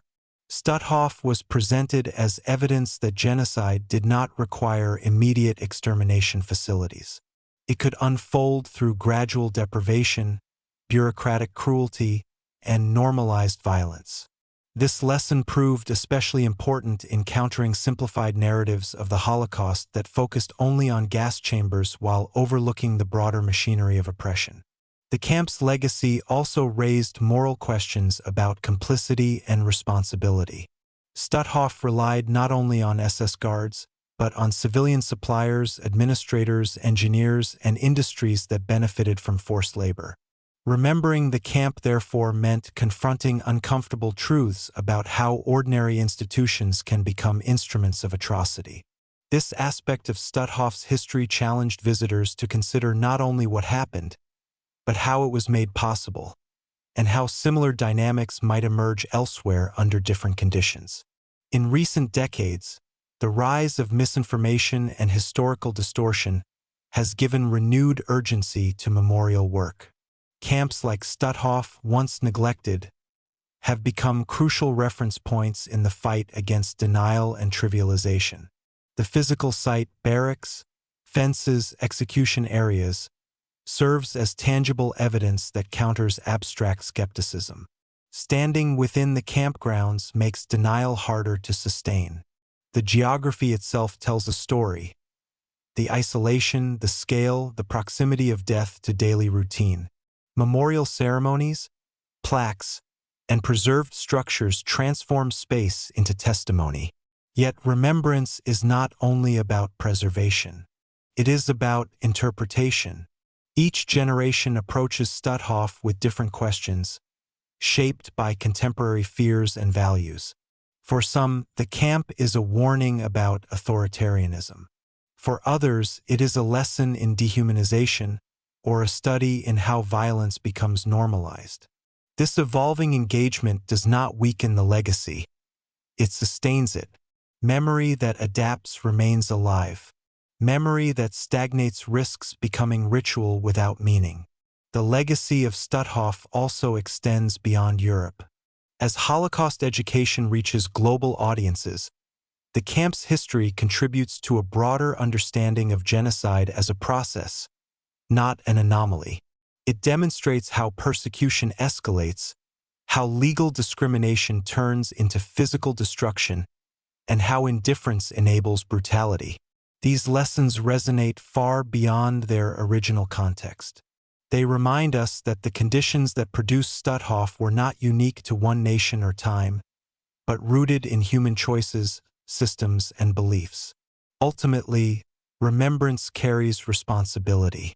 To remember Stutthof is not only to honor the dead, but to acknowledge the living consequences of forgetting. It demands vigilance against ideologies that rank human worth, against systems that reward obedience over conscience, and against narratives that reduce suffering to numbers. The camp's legacy insists that memory must be active, taught, questioned, and defended. Stutthof stands today not only as a historical site, but as a moral marker. It tells us what happens when cruelty becomes routine, when bureaucracy replaces empathy, and when silence allows violence to persist. In preserving its story, we affirm that the victims are not lost to history, and that their suffering carries meaning beyond the past. Remembrance, in this sense, is not backward-looking. It is a commitment to the future, a refusal to allow the conditions that created Stutthof to take root again, anywhere, in any form. Chapter 10, Segment 1. Stutthof in the final months. Collapse, evacuation, and the logic of destruction.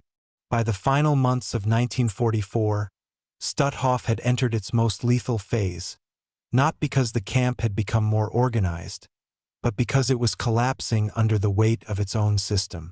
What had begun years earlier as a regional detention site had grown into a sprawling complex of main camp, satellite camps, forced labor sites, and evacuation routes stretching across northern Poland and the Baltic coast. As the Red Army advanced westward, Stutthof transformed from a place of imprisonment into a dumping ground for human beings the collapsing Reich no longer knew how to control.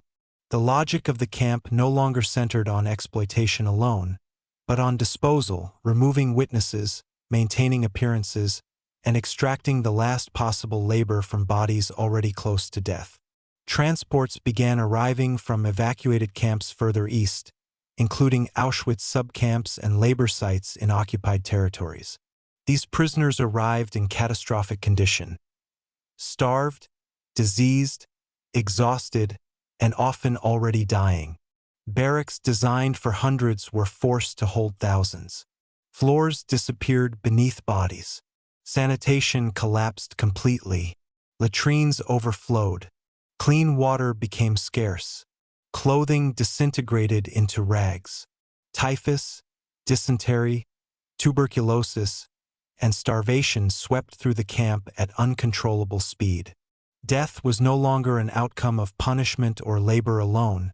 It became a daily certainty embedded into the environment itself. The SS command at Stutthof responded not with relief, but with tightening control. Roll calls grew longer, more punitive, and more lethal. As prisoners were forced to stand for hours in freezing temperatures while guards counted bodies that would soon be dead. Selections continued, not for survival, but for execution or transport to satellite camps where conditions were often even worse. Those deemed too weak to work were increasingly marked as useless, a category that, in Nazi logic, justified death. Executions by shooting continued, particularly of resistance suspects, Soviet prisoners of war, and those accused of sabotage or theft.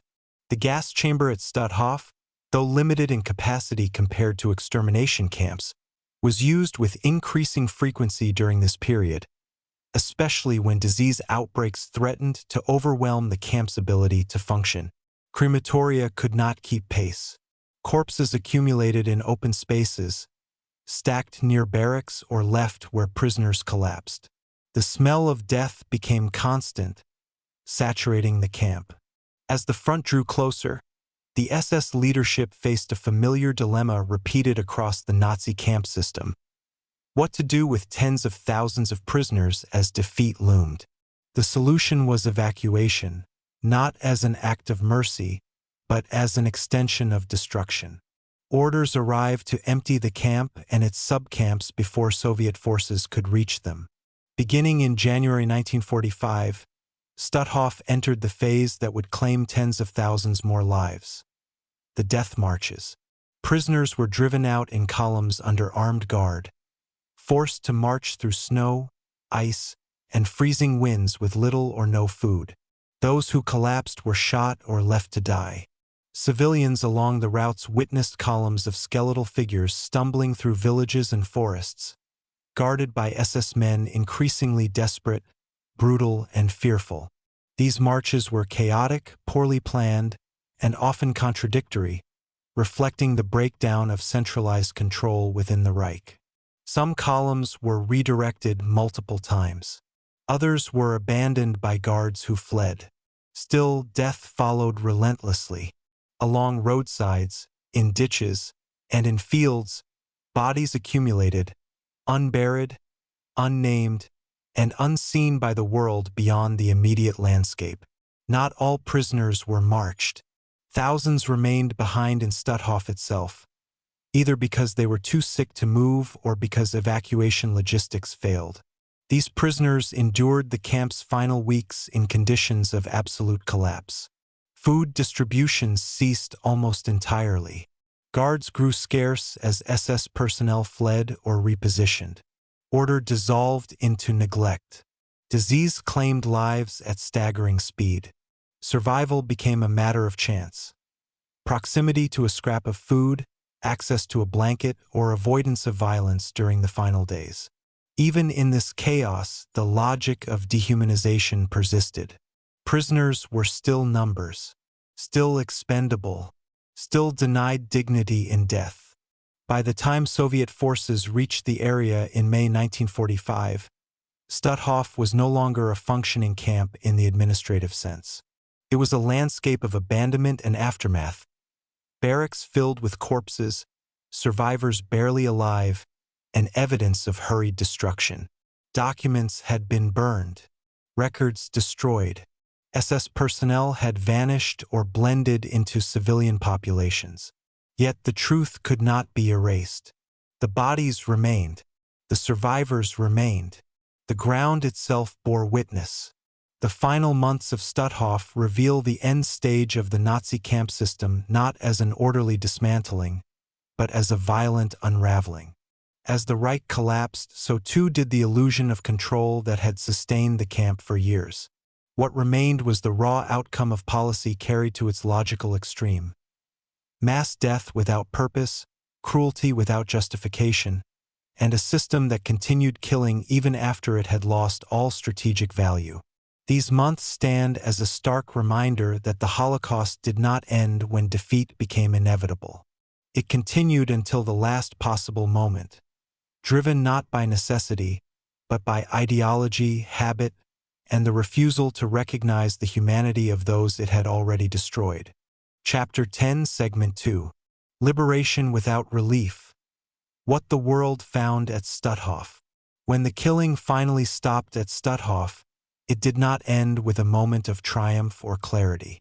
It ended with shock, confusion, and a silence so heavy that even the liberators struggled to understand what they were seeing.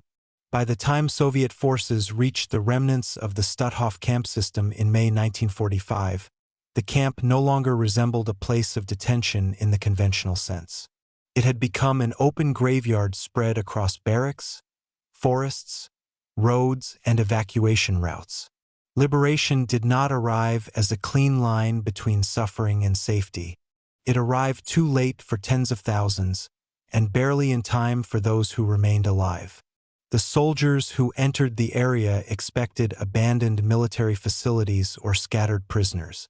Instead, they encountered skeletal survivors wandering aimlessly, too weak to react, many unable to comprehend that the SS were gone.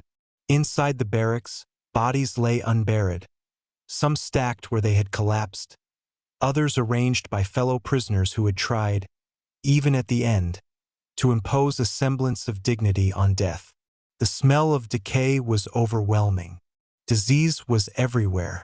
Typhus raged unchecked, threatening not only survivors but anyone who entered the camp grounds.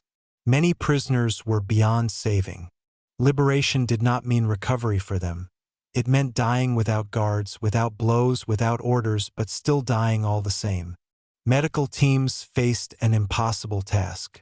Survivors were emaciated to the point that normal food could kill them. Refeeding syndrome claimed lives even after freedom arrived. Doctors and nurses had to learn, in real time, how to keep people alive whose bodies had been pushed beyond natural limits.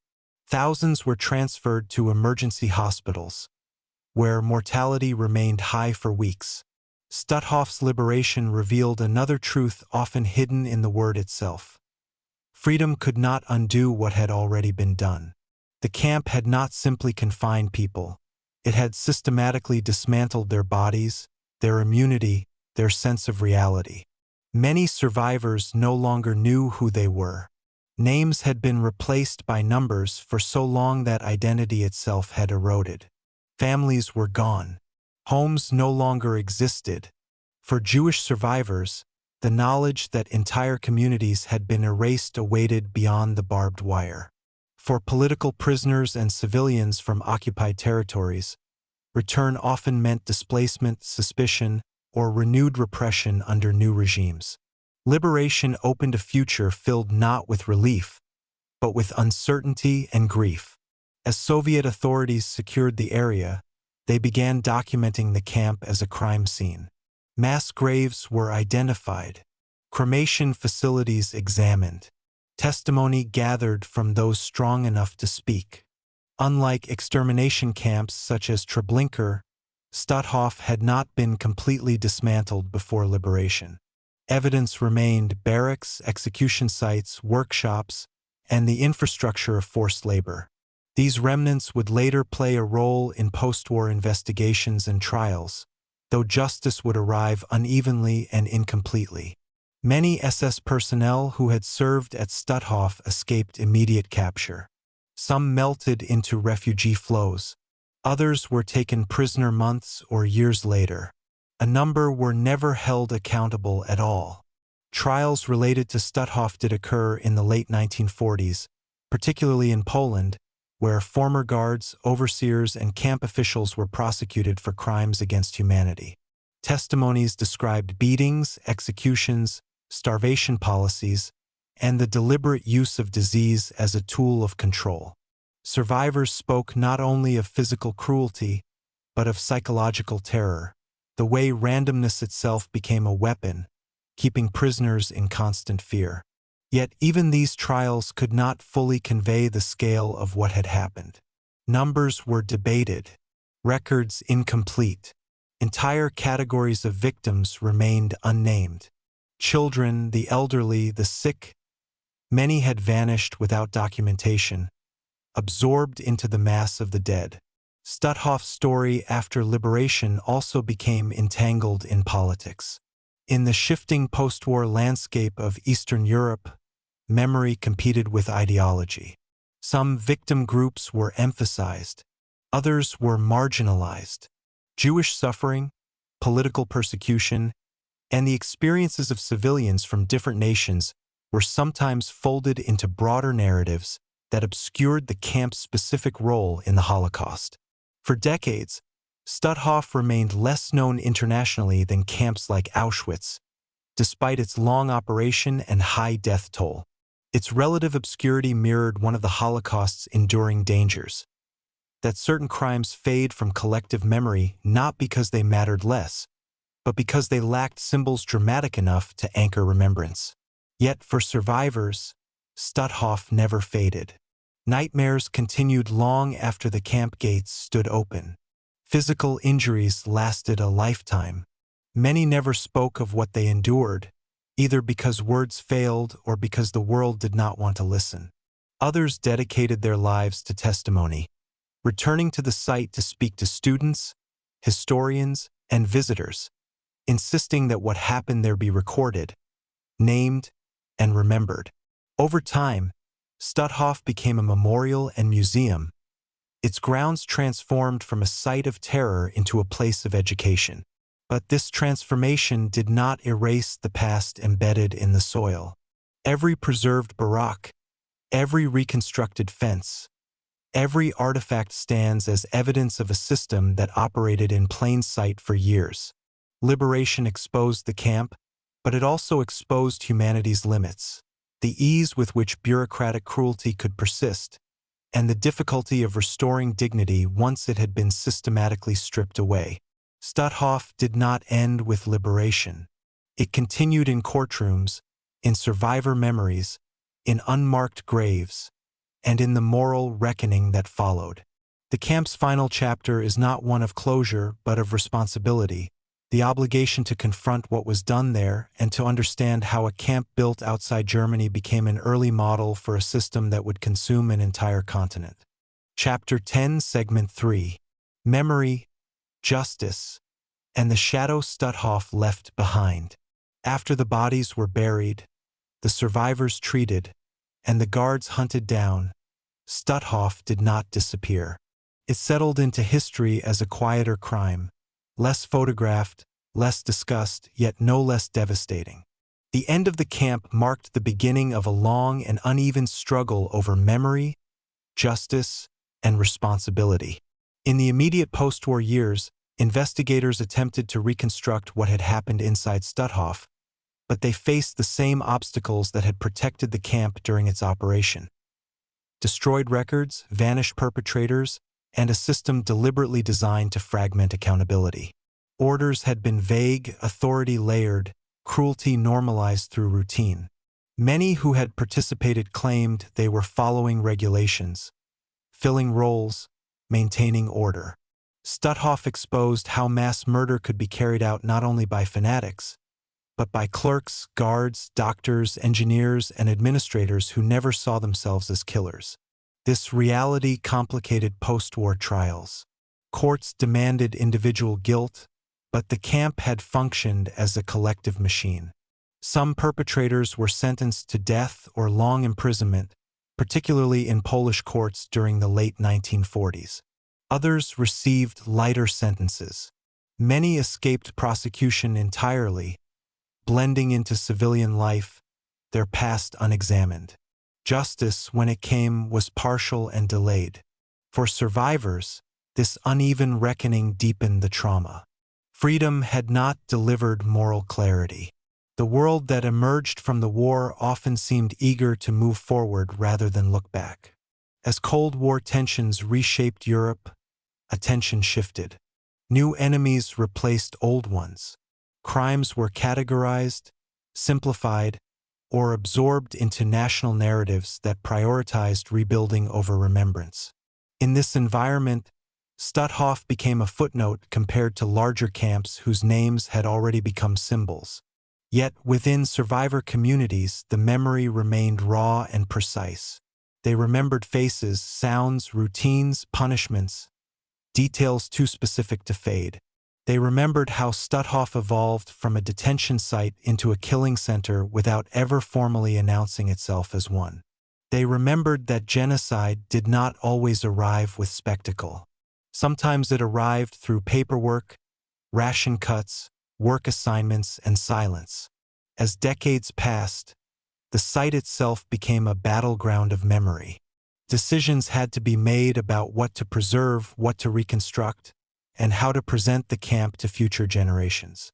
Memorialization was not neutral. Every sign, every exhibit, every explanation carried ethical weight. Should the camp emphasize numbers or individual stories?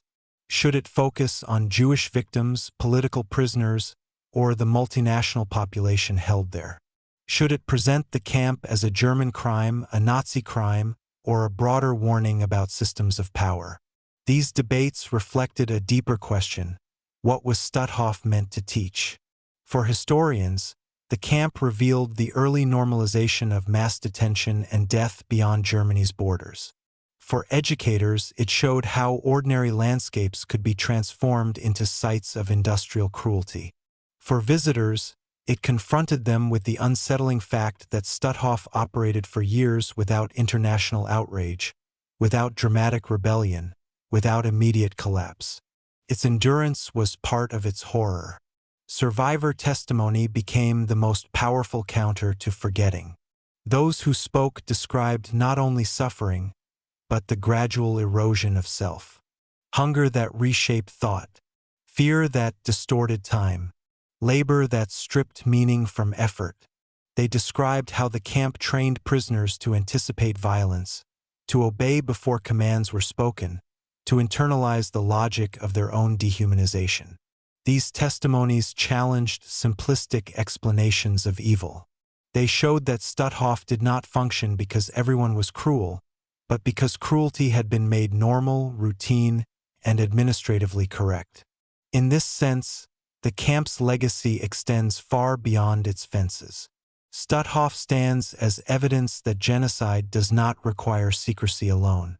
It can operate openly within legal frameworks, sustained by institutions, justified by ideology, and tolerated by indifference. Its victims were not erased in a single moment, but worn down over years. The camp's history forces uncomfortable questions about responsibility, not only of those who gave orders, but of those who enforced them, benefited from them, or chose not to see. In modern remembrance culture, Stutthof challenges the tendency to rank suffering or to focus only on the most infamous sites. It reminds us that the Holocaust was not a single place or method, but a network of camps, ghettos, offices, and railways working together. Each played a role. Each mattered. The camp's final lesson lies in its quiet persistence. Long after liberation, long after trials, long after survivors aged, Stutthof remains a warning carved into history. Not because it was unique, but because it was typical enough to function, deadly enough to destroy tens of thousands, and ordinary enough to be overlooked.